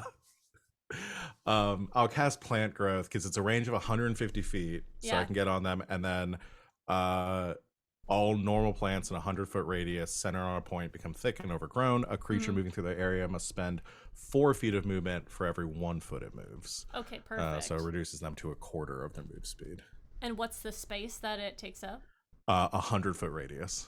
100-foot radius? Hot damn. Okay, yeah. So I'm gonna Yep. place it in front, like 50. If they're 100 feet away, 50 feet in front of Yeah. them, just to create just a clusterfuck for them to try to move through. Yeah, so you see 2 of these figures still moving through, and they're, oh, fuck, shit, and, like, moving, and you can kind of catch up to them a little bit. You're about 60 feet away as they're trying to run through. Is there anything you'd like to do here, or are you just trying to capture them? Let's see. I'm trying to remember, like, we grew 6 levels. Am I forgetting something that I picked up in there? We're all trying to remember how to play Dungeons and Dragons. What is right now. D&D? Yeah. Yeah.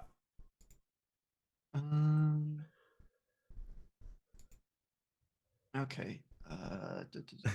I that's do such a have an short range. idea that might help Colchis too. Large creature. I think I could do this. I am going to, because I use that as my action to try to keep us moving and not have the gain on us. I can use bonus action to wild shape into a giant eagle, grab onto Colchis, and just fly straight towards them to try to airdrop Colchis just right in the thick of them. Nice. I love that. Yeah, you absolutely do that. Colchis, you drop down between these 2 beings, and they kind of look at each other, and one draws a scimitar, and the other one sort of starts to move away and try and get away.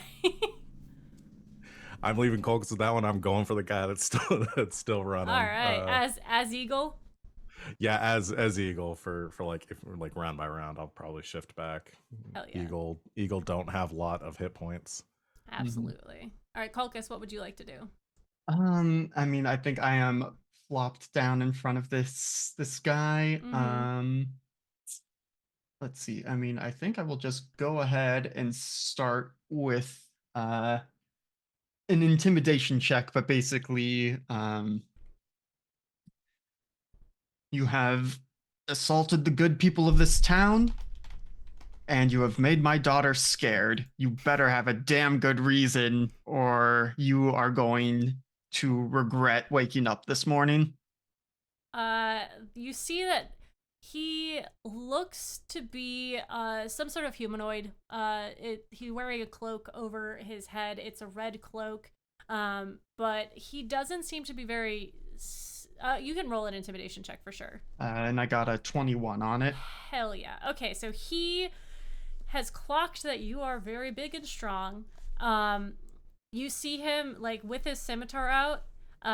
You see him pull something from his pouch And as he takes it in his hand, he takes his sword and like puts it to his chest and just says, "All hail Black Bess," and he eats something. And as he does, you see him like sort of falter for a moment. I need to double check that this is a thing I can do. I am going to lay on hands and neutralize a poison.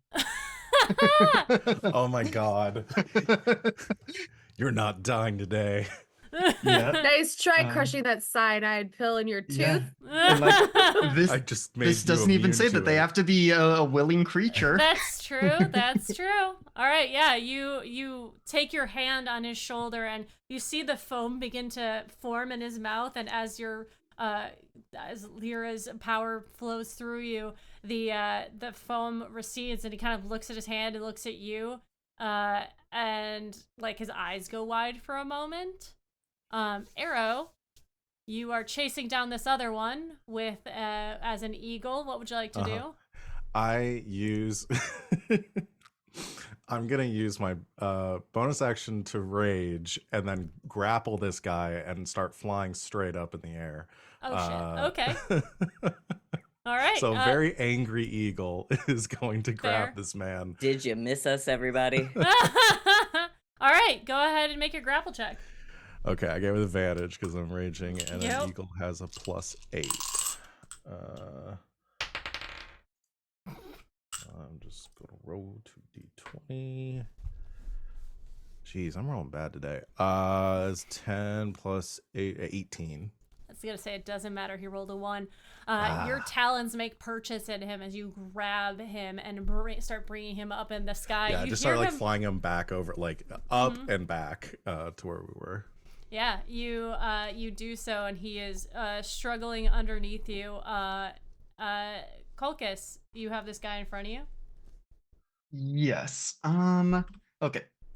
This might be a bit too meta, but like, how does he look like he would survive getting smacked a little bit by my warhammer, or would he just immediately get flattened?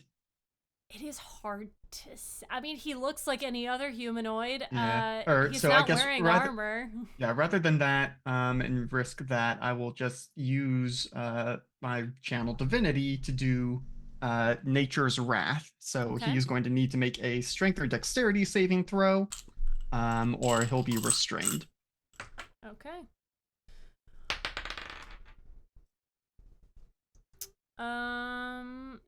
That is a 12. That fails. So Colchis like did the lay on hands, like stomps a hoof, and just like from that stomp, like vines and stuff shoot out of the ground, like, or well, no, because there's already the plant growth. They just like more directly, like they basically just wrap this guy up, and like now he is well and truly stuck there, though he can repeat the save and throw at the end of each turn. Okay. All right. That is your action. He will try to get out of it as his action. God help him. How's it 10? Nope. The DC is 17. Okay. All right. Arrow.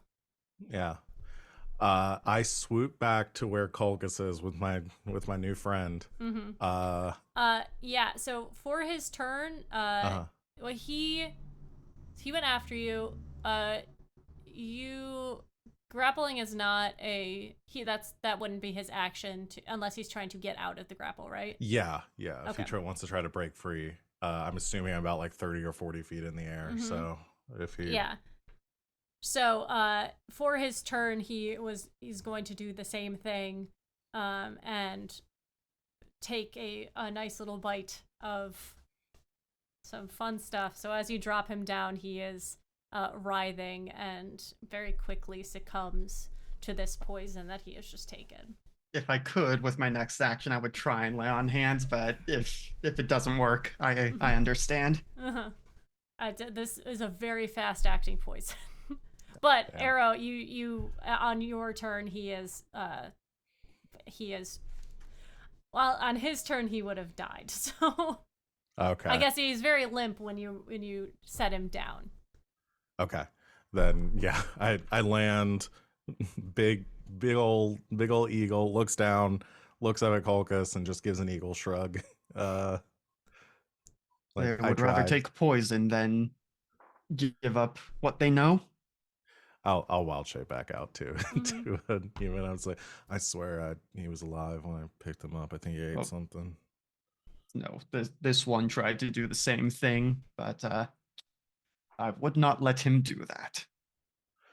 You want help? Yeah, you just search the pockets, make sure there's no other nasty surprises. Yeah. I'll do Yes. if I have an action, I'll search him to make sure he doesn't Sure. have anything else to. Yeah, he just has he had a wand that has been depleted and a torch and a handful of some sort of herb still. Do I recognize the herb? Um you know it's something that is caustic to humanoids. Interesting. Might not be able to directly identify it unless you want to spend time to do that. Okay. Well, I'll take it, stick his stuff in my pocket. Look down. All right. So You mentioned something about Black Bess, and all hail her. huh. Does that sound like the name of a deity I might like know A, of, or a lot is of it more gods like have a crime nicknames. lord? No, a lot of gods have nicknames. It does sound like one of them. You're not quite sure exactly which one. A lot of them have very obscure names that their Yeah. followers have. So it Mhm. definitely sounds like a god, not like a crime lord. Yeah. Okay. I mean, should I roll religion or Yeah, if you want to. my dice are all over the place? That's a 13. Um, it sounds like one of the evil gods. It Yeah. could even be like a demon lord or a devil lord. Okay. Well, tie him up and see if we can get some more answers on why he set fire to your town. Looks back at the fire. I should probably do something about that. They're That doing that their was a best. distillery. The alcohol is probably still burning. Yeah. Um, but yeah, we'll basically just like hoist this guy up Mm-hmm. and just like carry him over his shoulder as Mm-hmm. we head back towards town. Okay. Do you try to put out the fire? I The will I can do a create water Okay. with I got a free casting of that. Hey yo. Um so I can water I can make it fall like rain in a 30-foot cube and Oh, perfect. Yeah. center that in like wherever the fire's the worst. Yeah, you start to do that and put out the flames. We will come back to you guys. We're gonna head to Daggerford, where it is the time before dawn. Talon, it is. I do you trance like in the middle of the night or more towards the end of the night? I think it would be like she would trance when like Elhana was falling asleep at like the beginning of Mm-hmm. the like their sleep cycle. Yeah. So Fall asleep you're together, she just wakes up earlier. Mm-hmm. Yeah. Alhana, you have a restless night. There are when you're able to fall asleep, you have, I would say, unsettling dreams. Nothing to really purchase on as far as like what is clearly seen in them, but you have a really rough time sleeping. So I think you wake up like I'm sure you know quite a bit about this. So you wake up and it's like, well, it's still dark out, but I don't want to try to sleep anymore. I'm just gonna get up. Tell me a little bit about your cottage that you're staying in. I don't think it's very big. I think it's very cozy. Just sort of enough living space to be able to like stay comfortably, be able to cook and everything. So imagine there's one like large sort of room where there's like sort of living space and like a kitchen, little kitchen off to one side, and then um have to have a bedroom with a bed big enough for a whole ass centaur to sleep in. So yeah. But I think it's mostly full of like there's a few pieces of furniture and then like a lot of like uh plants and different just like bits and bobs and sort of things that Alhena keeps herself busy with when they're not, saving entire towns. Fair. Um, Talon, I think it's a little early for Alheda's normal wake up time, but if you want to have coffee brewing or have just started the process, that seems about the right time. Yeah, she's got like a pot, or she's got like the tea kettle like boiling over like the, like the hearth, and it's like just, as Alhena's like, coming into like little like Eden kitchen area, she's like going through like the jars of tea and stuff, like picking out like which one, to like brew for the morning. Cause that's like little like morning rituals, like wakes up, like Alhena wakes up and there's like a cup of tea waiting for them. And like, just like the morning ritual since Chella doesn't need to sleep as much. And it's just like her cute little like, oh, good morning. You're up now. Here's tea and toast. But is It's like beginning that process as opposed to like being at the end of it and it's like surprised when. yeah, there isn't much time for you guys to speak before you hear a gentle knock at the door.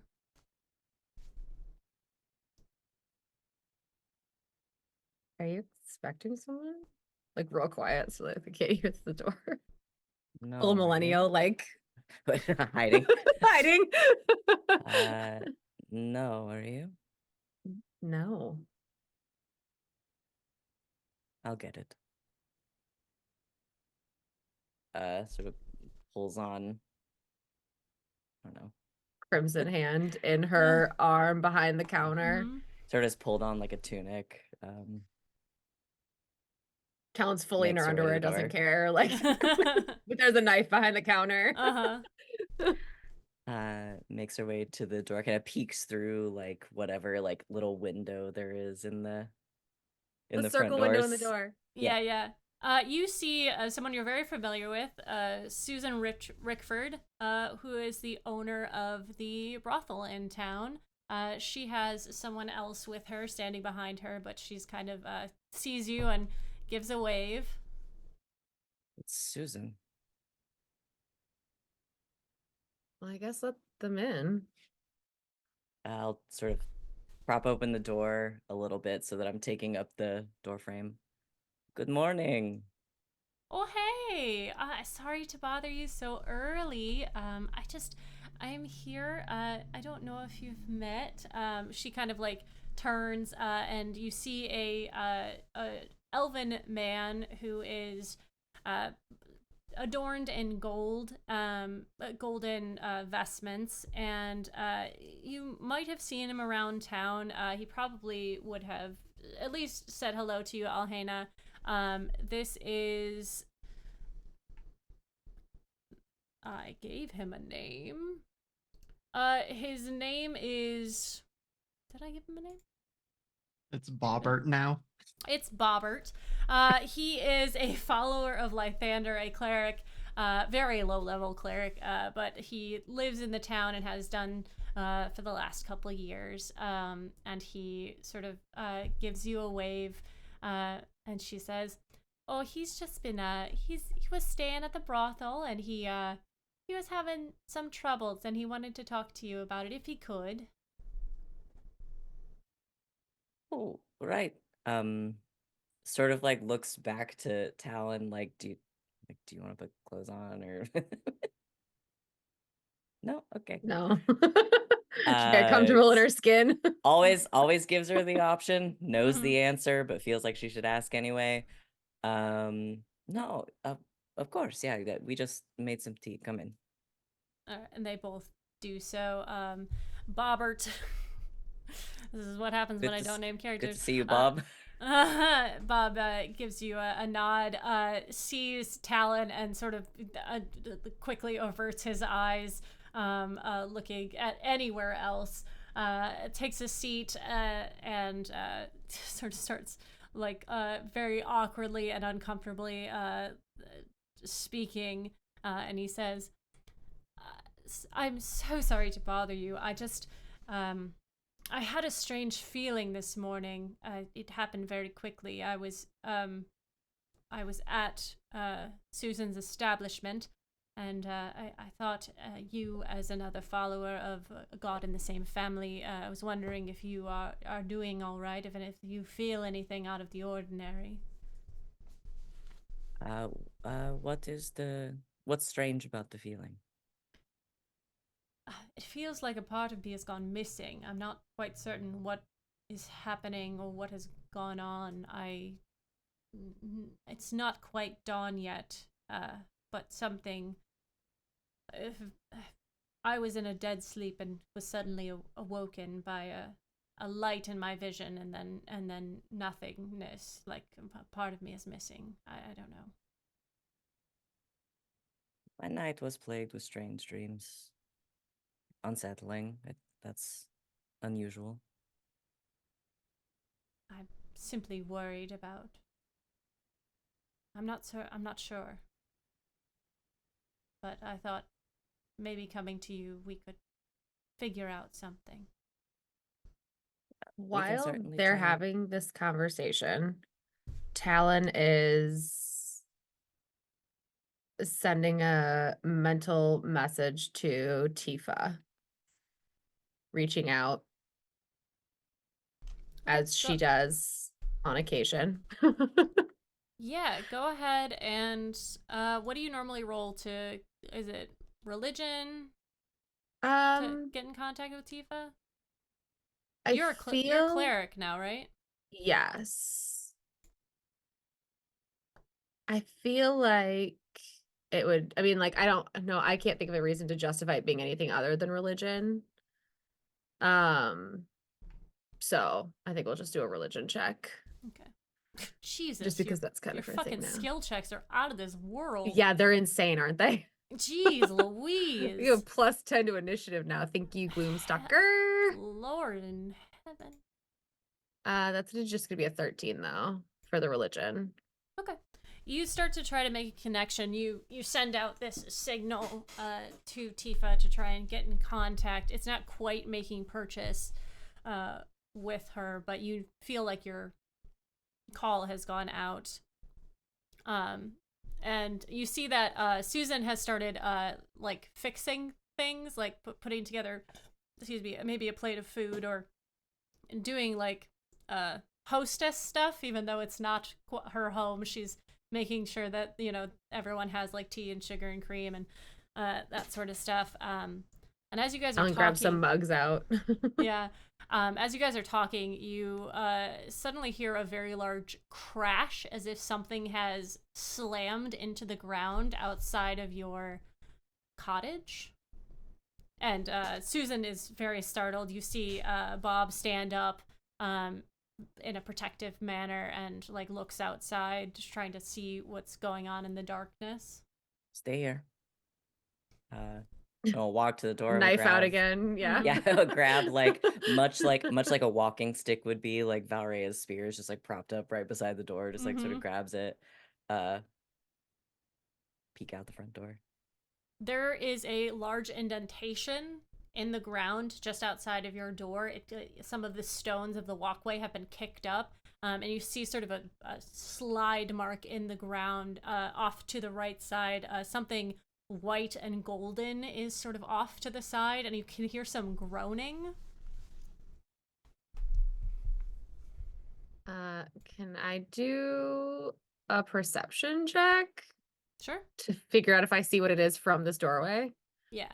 Alhena, do you have dark vision or? I do. Okay. I have dark vision up to like an obnoxious amount now. Heard. Of course you do. I don't even know what it is. But Gloomstalker plus being an elf, 90 feet. Yeah. I was gonna say don't think I do, but my perception is pretty high. Yeah, you both have a pretty high perception looking Yeah, at my your stuff. passive perception is now 25. Yeah. You can see that it's the what you're seeing is the butt of a large size horse-like creature. The tail is sort of it moves up and down very slowly, and the creature seems to be shifting on the ground as it has made this large impact and mark. And beyond that, you see a humanoid that might have been riding this thing and is now thrown probably about 20 feet away from it. Dark in it's what it's wearing is dark in color, but it has like pastel accents, and you can see that their skin color is sort of a bluish. Trunk, is that you? You hear a very soft and pained snort. Oh. What in the world? Talon runs to Trunk, or what she's assuming is Trunk, given the white and gold.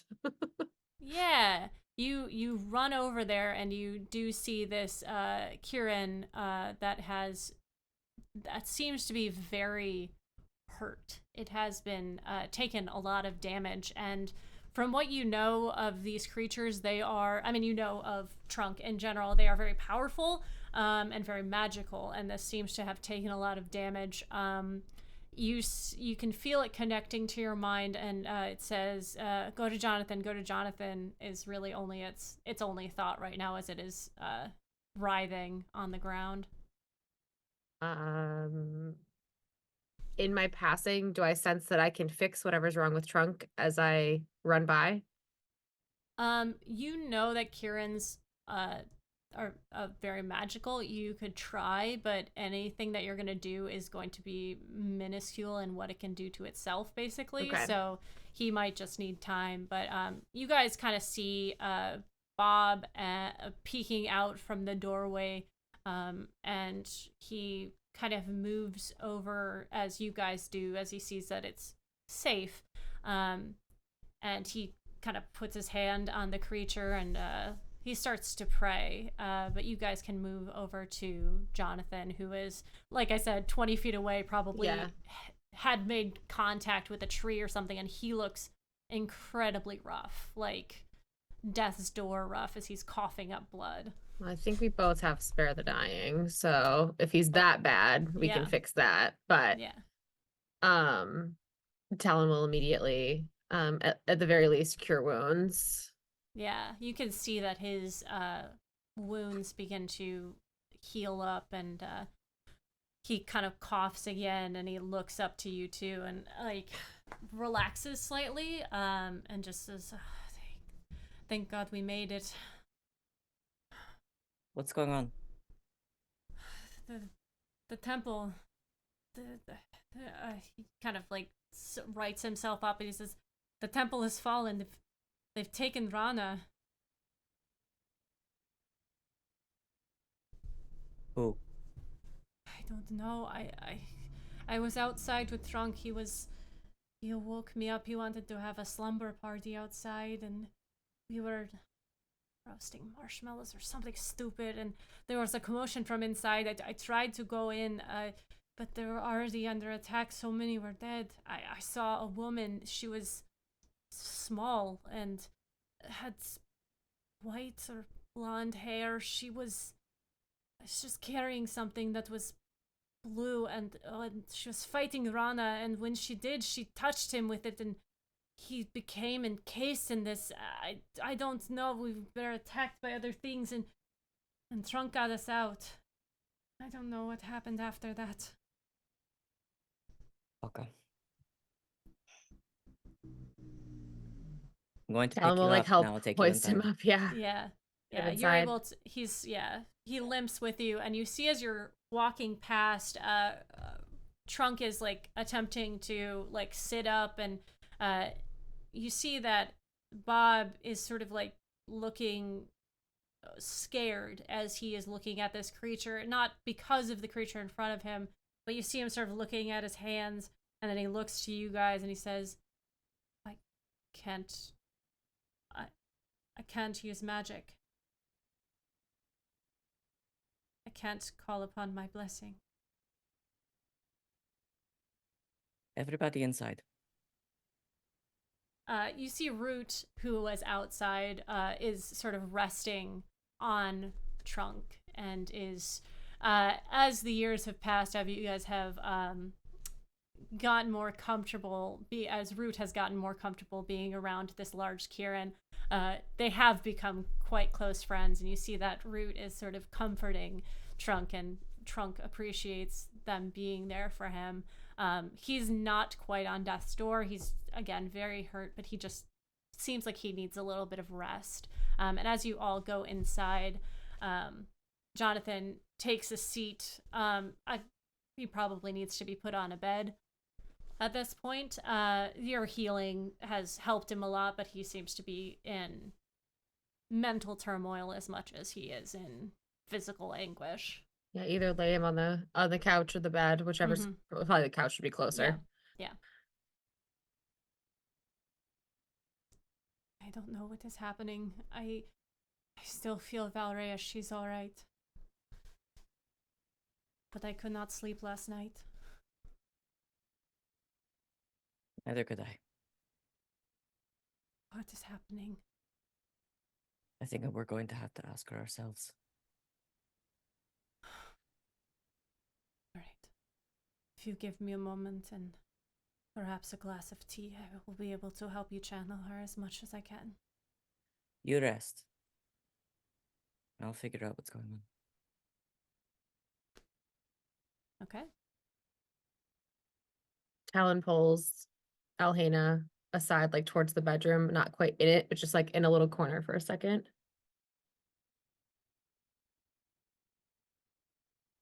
I'm not one to assume the worst anymore. She kind of like smiles. But this doesn't seem like a good omen. No, something is wrong. And she will send a I have message, right? I have message. I chose that in particular. I just have to find it and see how many of Message or these I can sending? sending, maybe? I'm looking for Yes. sending. Sending would be long distance messages if you can see somebody. Or like where they are nearby. I think I have yeah, there it is, sending.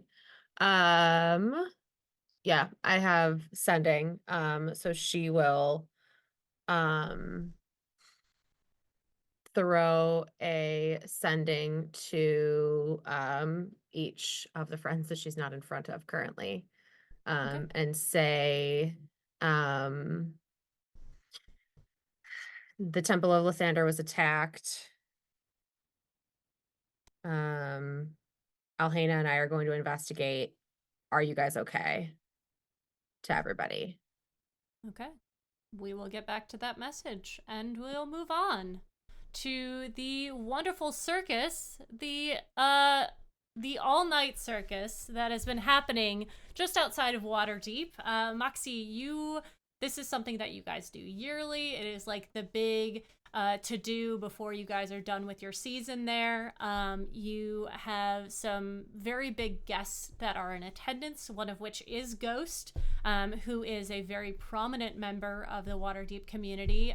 She has brought a small entourage, and as the festivities wrap up, you normally will wrap up just before dawn. And as the show concludes, Ghost has asked if you will walk her out, as she, again, is very important and feels she is entitled to this. Yeah, no problem. All right. All of your actors are showing people out, and everyone is just a buzz from all of the festivities of the evening. And Ghost again has these a few people around her. One of which is a white tiefling who she was sitting next to and is seems to be very close to. You probably have heard of him before, but probably not met him. And as you approach her after the show, sort of at one of the edges, one of the VIP exits to the circus, you hear Ghost sort of give you a very joyous clap for her. And she says, Moxie, that was just wonderful. I'm glad you enjoyed it. Every year, we very much love to bring, of course, not to the all-night one, but the children do quite enjoy your shows. Have you met my husband, Hubris? Hubris. I think I've heard your name before, but nice to officially meet you.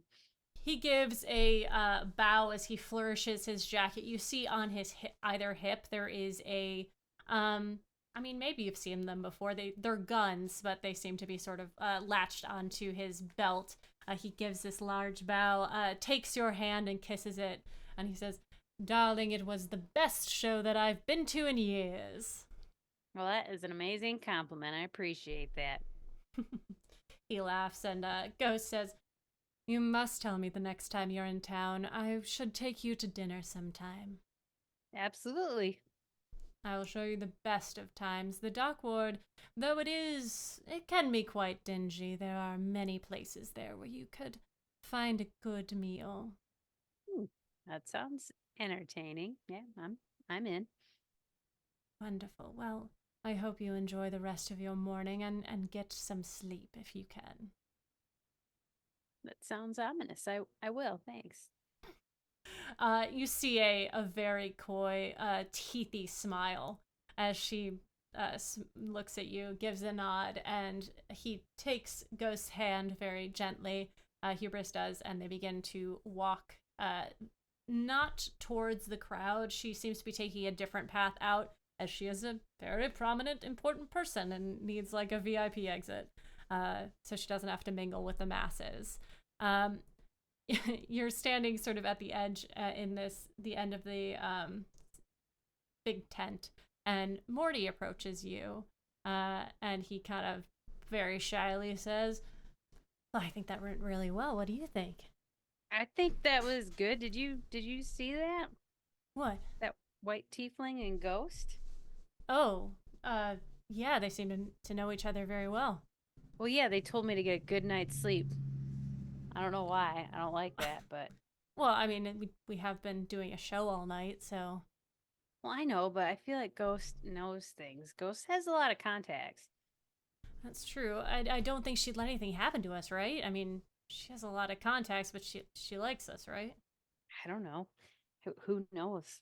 And I want to add, too, about Moxie and Morty. Like, they have a full-on relationship, but Moxie, like, won't move in with them. She won't, like, say more than their partners, but...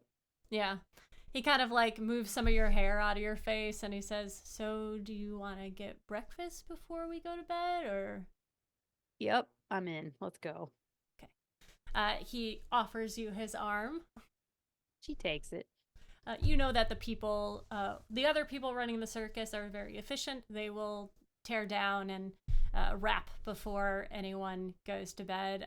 But you are, as the head runner of the circus, you are free to do as you like. You don't have to worry yourself with those things. As you guys are walking out, he is sort of discussing maybe there's a couple places open in Waterdeep. Your circus is parked outside of the outer walls far enough that it's probably maybe 500 yards away, where you can be boisterous and not have to worry about too much noise complaints from the people living on the inside of the wall. And as you kind of walk through the darkness, you hear a commotion away from the circus, and you can see some bright lights randomly sort of flying into the air, and Morty kind of takes note of them. And what do you think that is? I don't know. Let's get closer and find out, but I don't want anybody to see us, so I want to be kind of quiet about it. Okay. You move towards these sounds and these lights. And as you do, you see you kind of make your way outside of all of the tents and the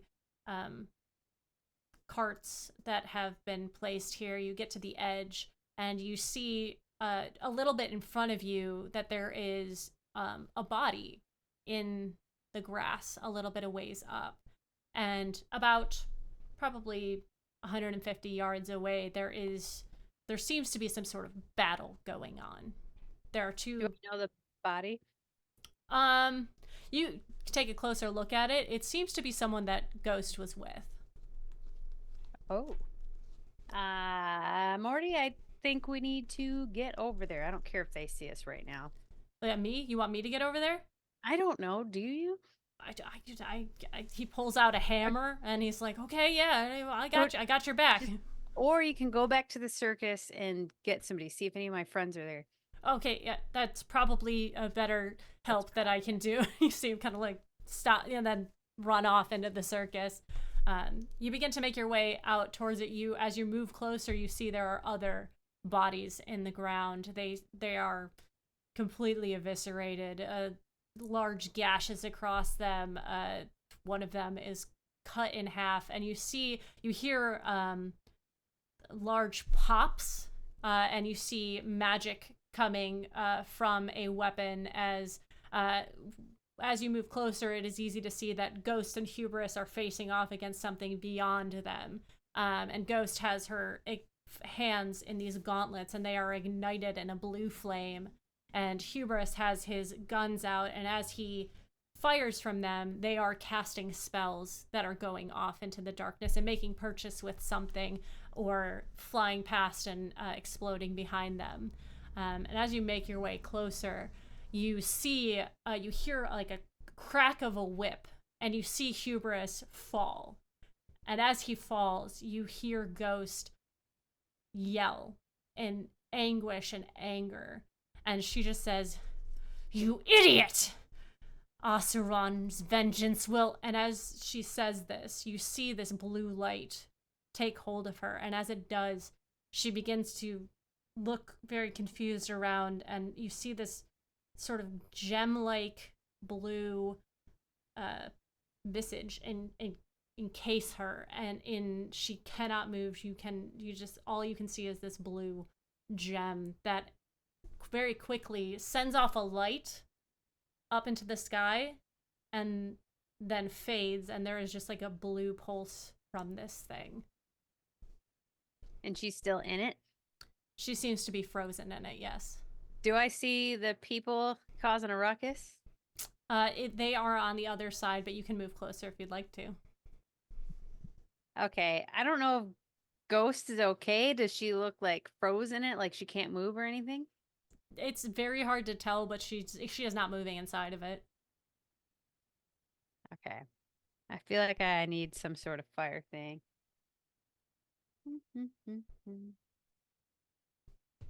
I have to have fire. I want to melt her. Well, how about I just... It doesn't seem like ice, I will say. It looks like a gem of some sort. But as you're standing there trying to decide what you want to do, you hear a voice that seems to be 3 distinct voices sort of layered on top of each other. It is a little bit of dissonance within them. And as you're standing there, it says, "Moxie, Moxie, Moxie. Still faking confidence, we see?" Do I know this voice? It's very hard to pinpoint, but as the being steps to the side of this crystal that is illuminating her, you are taken aback slightly because this being is 5 foot tall. Their hair is white on one side and golden on the other. You see that their eyes are different. One is red and one is golden. But the face that you see is very familiar to you, as the form of Nazira steps out, looking very different than you last saw her. Nazira? Really? We haven't been Nazira for a long time, Moxie. Okay, who are we then? We are the goddess of fortune. And, well, we have big plans. Well, that sounds fun. What are these plans? I would, we would think that over the years you would have grown up a little bit, become more confident in yourself. Yeah, I do run a very successful circus. Have defeated gods, and who isn't faking confidence? Who doesn't have imposter syndrome every once in a while? We don't. Oh, good for you. Well, this has been fun. You see her step forward, and for a moment there, she pulls out what seems to be that blue crystal in her hand, and there is a moment where her brows furrow, and she seems to stop herself, looks at you, and shakes her head and goes, "It's not even worth it. You're not even following a real god, anyways." My god's not a real god?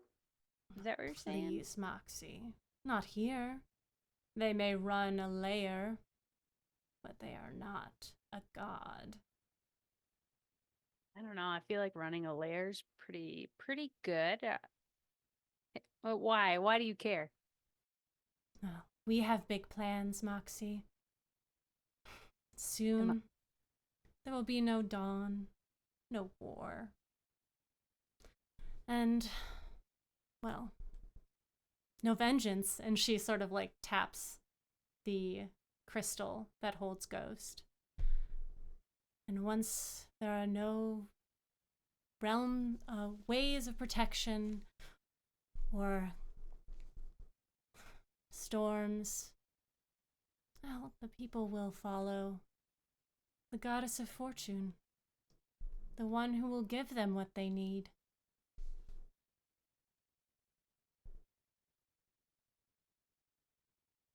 Okay. Moxie is faking confidence again and just like waving him off. Like, what's she gonna do about it? Yeah, okay. I hope your blasé nature does you well, because you have a lot to worry about. She kind of looks over to the wall. Waterdeep is a large city, full of many people. It's basically a powder keg. Put the right thing in it, and a city can fall.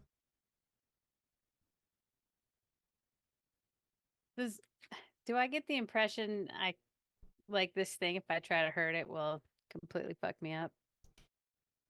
You know that Ghost is one of the most, like, she's on your level of being a very powerful person. And Nazira doesn't seem to have a scratch on her. Okay. Well, this plan of yours doesn't sound like I'd like it. Since it's gonna be so easy for you, why don't you give us a hint? Give us a leg up. Make it interesting for you, right? I've given you all you need, and your ability to not listen is just astounding. Anyways, I would get on the horn to your friends. I would wish you luck, but you won't have any of that. Yep, I'm sure you've taken all that. Well, I mean, thanks for the warning. That's kind of nice of you, right? It is. Thank you. She rolls her eyes, and you see a whip appear in her left hand, and as it does, she sort of rips it through the air, and as the crack hits, you see a cut, basically in reality. And she gives you a shake of her head and walks through, and as she does, the rip seals. And there is silence as there are bodies around you and a encased Ghost. And the moment of silence is broken. You hear footsteps behind you, as Morty comes running, and he has 3 other people with him, some of the other members of the troop. And he's like, "All right, I got him. What's going on? What is that?" Well, that's Ghost, the goddess of fortune. Put them in this gem Okay. and killed all these people. Oh my and gods. Okay. Should we call somebody? I need to get my whole crew back together. And I think we need to talk. All right. As you say that, you hear a sending come through. And what did you say, Talon? Oh, thanks. Note taking. I wrote it down. Temple of Lathander was attacked. Alhena and I are investigating. Are you guys okay? And we can send back, right? Yes, 25 words. I'll send back. Goddess of fortune killed a bunch of people. Ghost trapped. We're fucked here too. Everyone to the circus. I think we would all know exactly where the circus is located since it's like going to be there for like an Yeah. extended period of time, right? Like it's probably like very well advertised. Yeah, Yeah. you guys always I always have an owl, I don't know, whatever, send you guys No! flyers and stuff. So Root just flies back and forth, like dropping letters Yeah. for us. Like I don't know, Moxie decided like the circus is the home base, so she makes sure you guys always know where it is. Okay. Okay. Yeah, Arrow and Calcus, you get this message as well. Well, you don't get the second one, but just the Yeah. first one. Yeah, would send something back about like cultists attacked town, worshipping, what was it, Black Bess, Big Bess? Black Betty. Black Black Bess. Ram-a-lam.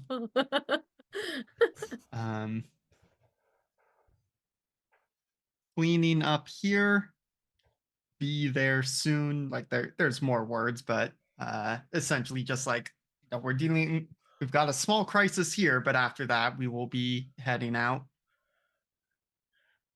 Arrow So- replies, Go ahead. "New number, who dis? Just kidding. What he said. Not Bramble Jam. Bramble Jam." I just send back the Uh, lyrics to Black Betty. Talon ignores that one. Sends another sending to Culcus and says, Moxie had a similar situation. We're meeting at the circus. See you there. And then sends Moxie, we're all on our way. Moxie, before you send back, you can start to hear a bit of a rumbling from the city. At first, it's very quiet. And then it gets louder and louder as it seems like a lot of voices are calling out. You see lights beginning to ignite in the city. And you notice from where you're sitting, in very quick succession, you begin to see the riders who protect the city. They ride griffins. You can see from where you are, they are taking flight as something is going down in Waterdeep. I'll reply in sending. Something huge happening here, very dangerous. Be careful. Riders out. I'd assume they know what that means. Or Griffin's out, something like that. Basically, hurry the fuck up. That's what I'll add at the end.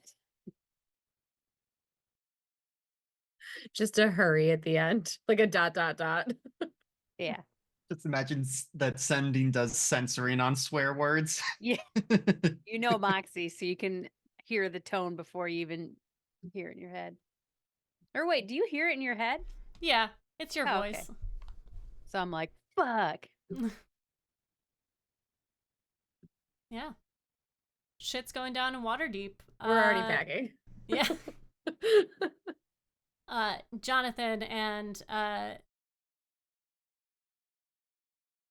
Trunk. I was like root. No, we'll be taken care of here. It will take a little bit for Trunk to heal up magically. Probably, their magic is set like everyone else's daily stuff, so they just need some time. But if you guys want to start going, how are you guys getting to Waterdeep? I don't have any fast travel spell. I could. It's like I can't dimension door us or anything. I have Uh, teleport, but I can plane shift. Plane shift, you would have to cast twice because you'd have to That's go to a fine. different. Yeah, just so you know. But you also do have the Pondons. If you needed to call for aid, they could Yeah, we get you could get there a fast. ship Mm-hmm. if you wanted. Yeah, like could we like quickly send a message to like Jacob and be like, I need you to go to like, because I know where Culcus lives, like you know what I mean? Like I know Arrow's there now since I got their unhinged ass message Yeah. back. Like, I need you to send a ship here, I need one here, and we're going to Waterdeep. Like, could we like get that done like quickly so that we could all like could I do like just all my Dispatch some spell slots for the ships. day? Yeah. Just going to like messaging, Yeah, just sending spells. make sure you're keeping track of your sending spells. But Yeah. you could definitely do that.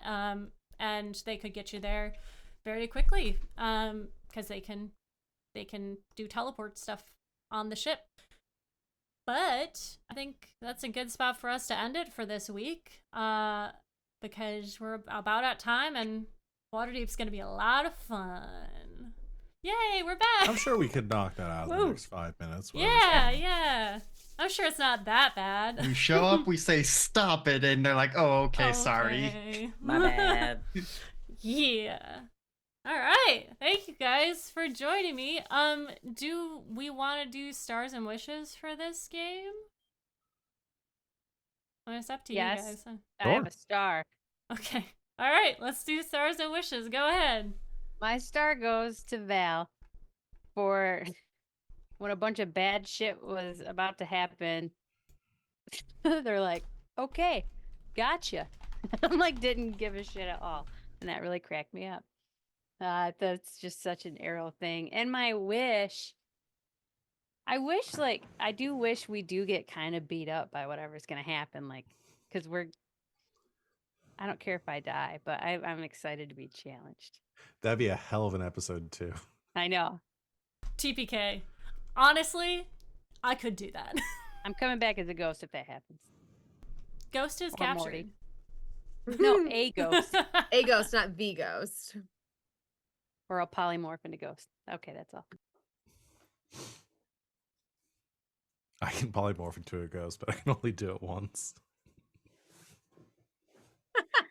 You can stop a bullet once. I'll go. My star is gonna go to Culcus. I love Culcus as a dad. I think he's always had that energy secretly within him somewhere, and now it's coming into focus. And it just felt so like nice and natural, and it was so sweet. I loved it. And my wish is I have so many is the problem. Because we've been talking about this for so long.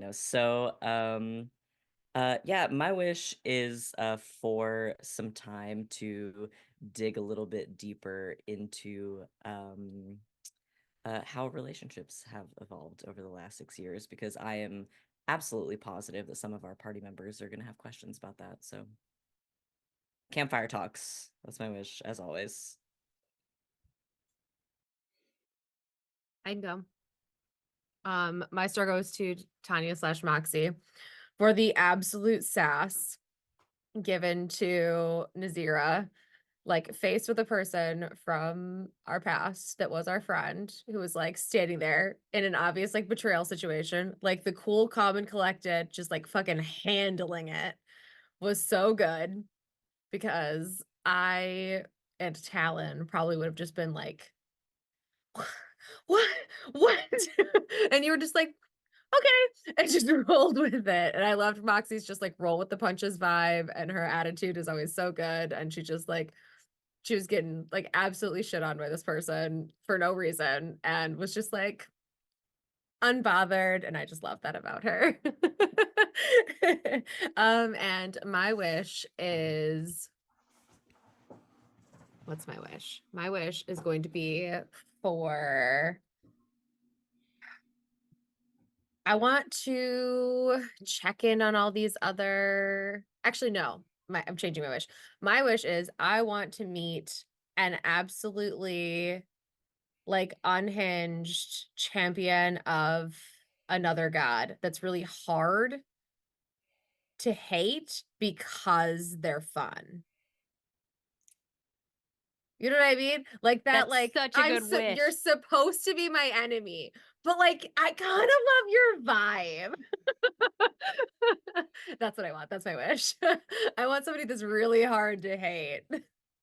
We want to make some frenemies. Yeah, I want a frenemy. I want like Blair Waldorf as like that vibe where you're like, God, you're so shitty, but at the same time, I'm like, damn, get it. Oh yeah.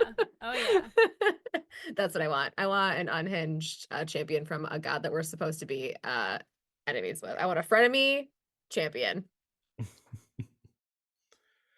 I'll go. I think my star, it's kind of a joint star, but I'll mostly give it to Alhana. I loved the seeing the they were just roommates turning into an actual relationship.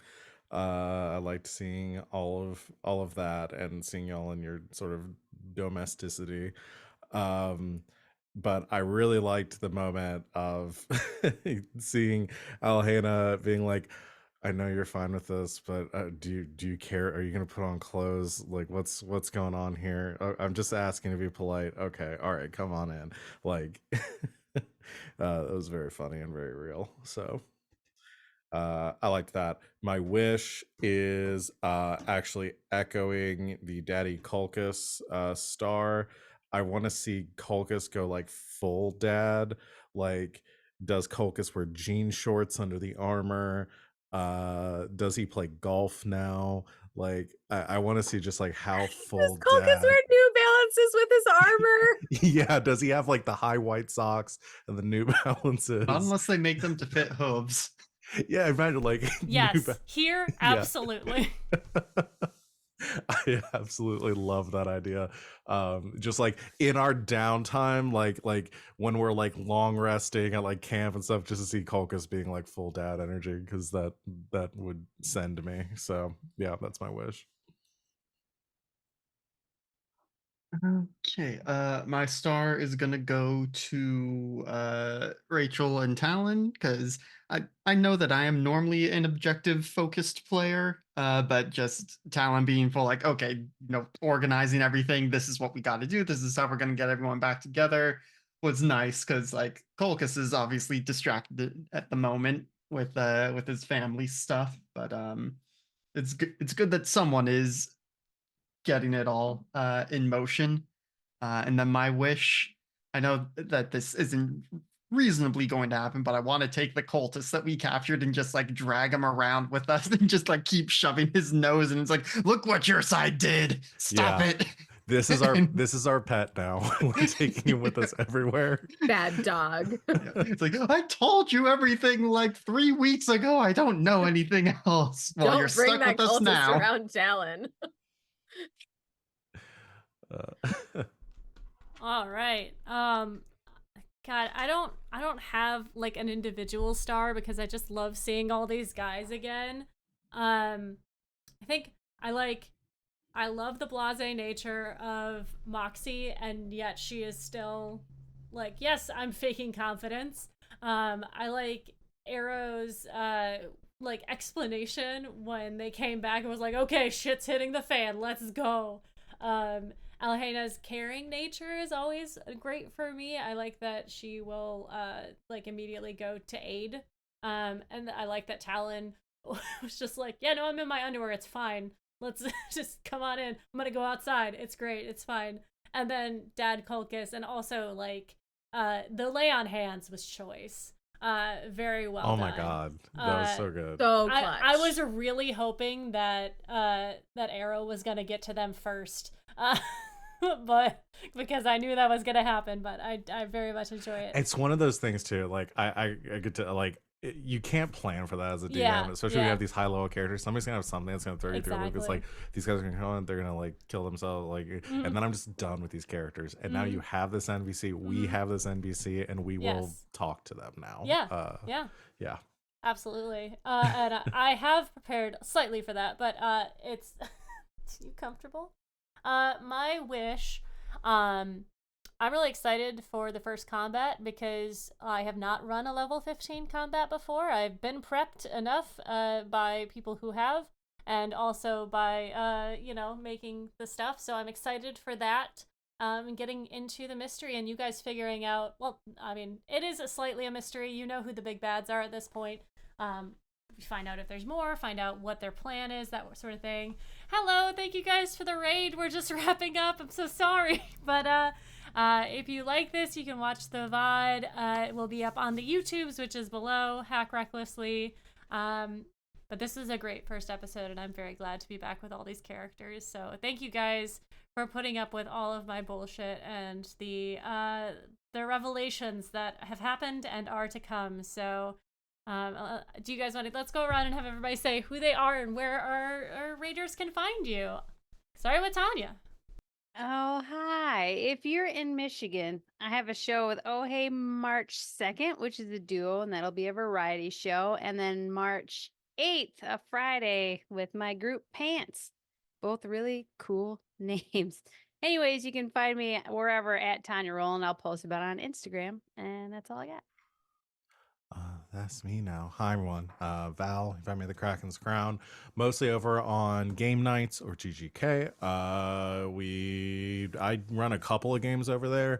Normally, I'd be running a game of the Dragon Age TTRPG tomorrow called Red Jenny. Instead, Sita is going to be running a little two-shot for that for the next 2 weeks. A little bit of an origin story for the crew. So if you haven't seen any of it, you want to join for that, it'd be a good time. You can see these players playing these characters, and then you can just start at the beginning and watch all 50 episodes of it. Literally 50. We've been playing this for a long time. But I am running a game on Wednesday. Come join us for Neon Soul Season 4. It's gonna be a mini series. We're playing the Star Wars 5e system. And I'm very excited to run that. So that's me. Join us for all of that stuff. Hi, I'm Van. You can find me on the internets at Van, but Wilder, pretty much wherever you can find people on the internets. Mostly I'm hanging out in our respective Discords and streaming on Twitch a few nights a week here on Sundays on twitch.tv/game nights. That's game with 2 G's for good game and nights with a K. A few times a week, including the aforementioned Red Jenny and Neon Souls. I also run Dungeons and Dragons over there and have been for quite a while on Saturday mornings. Val and Rach are both there, and we just finished up a module, and this Saturday are getting ready to start a new one. We're going to do a little bit of an interlude, and then they're level 15, so I feel what LB is feeling right now as far as prepping and everything. We're going to be doing some Candlekeep mysteries, so come hang out with us as we wrap Strixhaven back into everything and go on the search for some lost books. And hi, I'm Rachel. Rachel Elizabeth. Rachel Elizabeth with a Z in the middle and 7S. I'm here on Sundays, playing a D&D, and I will be on GGK on Wednesday for the D&D 5e Star Wars crossover that's also got some Dune in there. And if you can guess what book characters Van and I are playing, I will gift you a sub to GGK. That is, We'll give you a prize. We'll give you a prize if you can guess what book characters we've wrapped into this game. And I am also there playing D&D on Saturday mornings, playing a very flighty Water Genasi Circle of Welfare Druid. And I'm on the internet places. You can find me. And I'm Alex. And imagine if that was it. I'm Alex OMG. It's some guy on the internet, once in future cast member on GGK, mostly just here on Sundays. And I'm LB Hackemup. I am found here on the Hack Recklessly channel on Fridays and Sundays.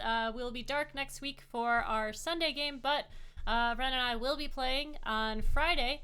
We've been playing Evil West, which is a really interesting, like, Vampire Wild West first-person shooters. Not first-person, third-person shooter, but there's magic and stuff. It's great.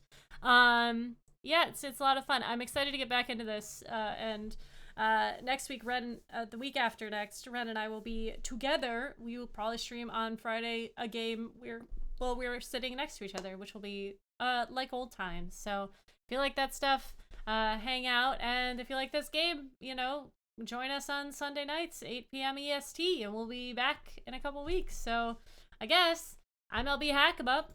Until next time, hack recklessly. Bye!